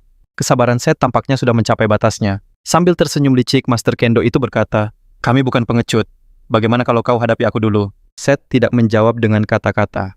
Sesaat kemudian dia sudah mengambil posisi di atas matras siap bertarung. Musik, perjalanan ini belum berakhir. Musik, masih banyak misteri yang menanti. Musik. Sampai jumpa di episode selanjutnya. Musik, jangan kemana-mana karena kisah ini masih akan terus membara. Musik, petualangan baru menanti kita semua. Musik. Di dunia ini, satu takdir menyatukan kita walau langkah ini dimulai seorang diri. Jangan menghilang terlalu lama. Legenda kita masih menyala. Saat bersama kita, tak terkalahkan. Sampai jumpa di babak selanjutnya. Satu dunia, satu impian. Kita menempuh jalan sunyi ini. Jangan biarkan jeda ini terlalu panjang. Api cerita kita masih berkobar. Karena saat kita kembali bersama sebuah petualangan baru menanti. Perjuangan kita belum usai. Musik. Musik model.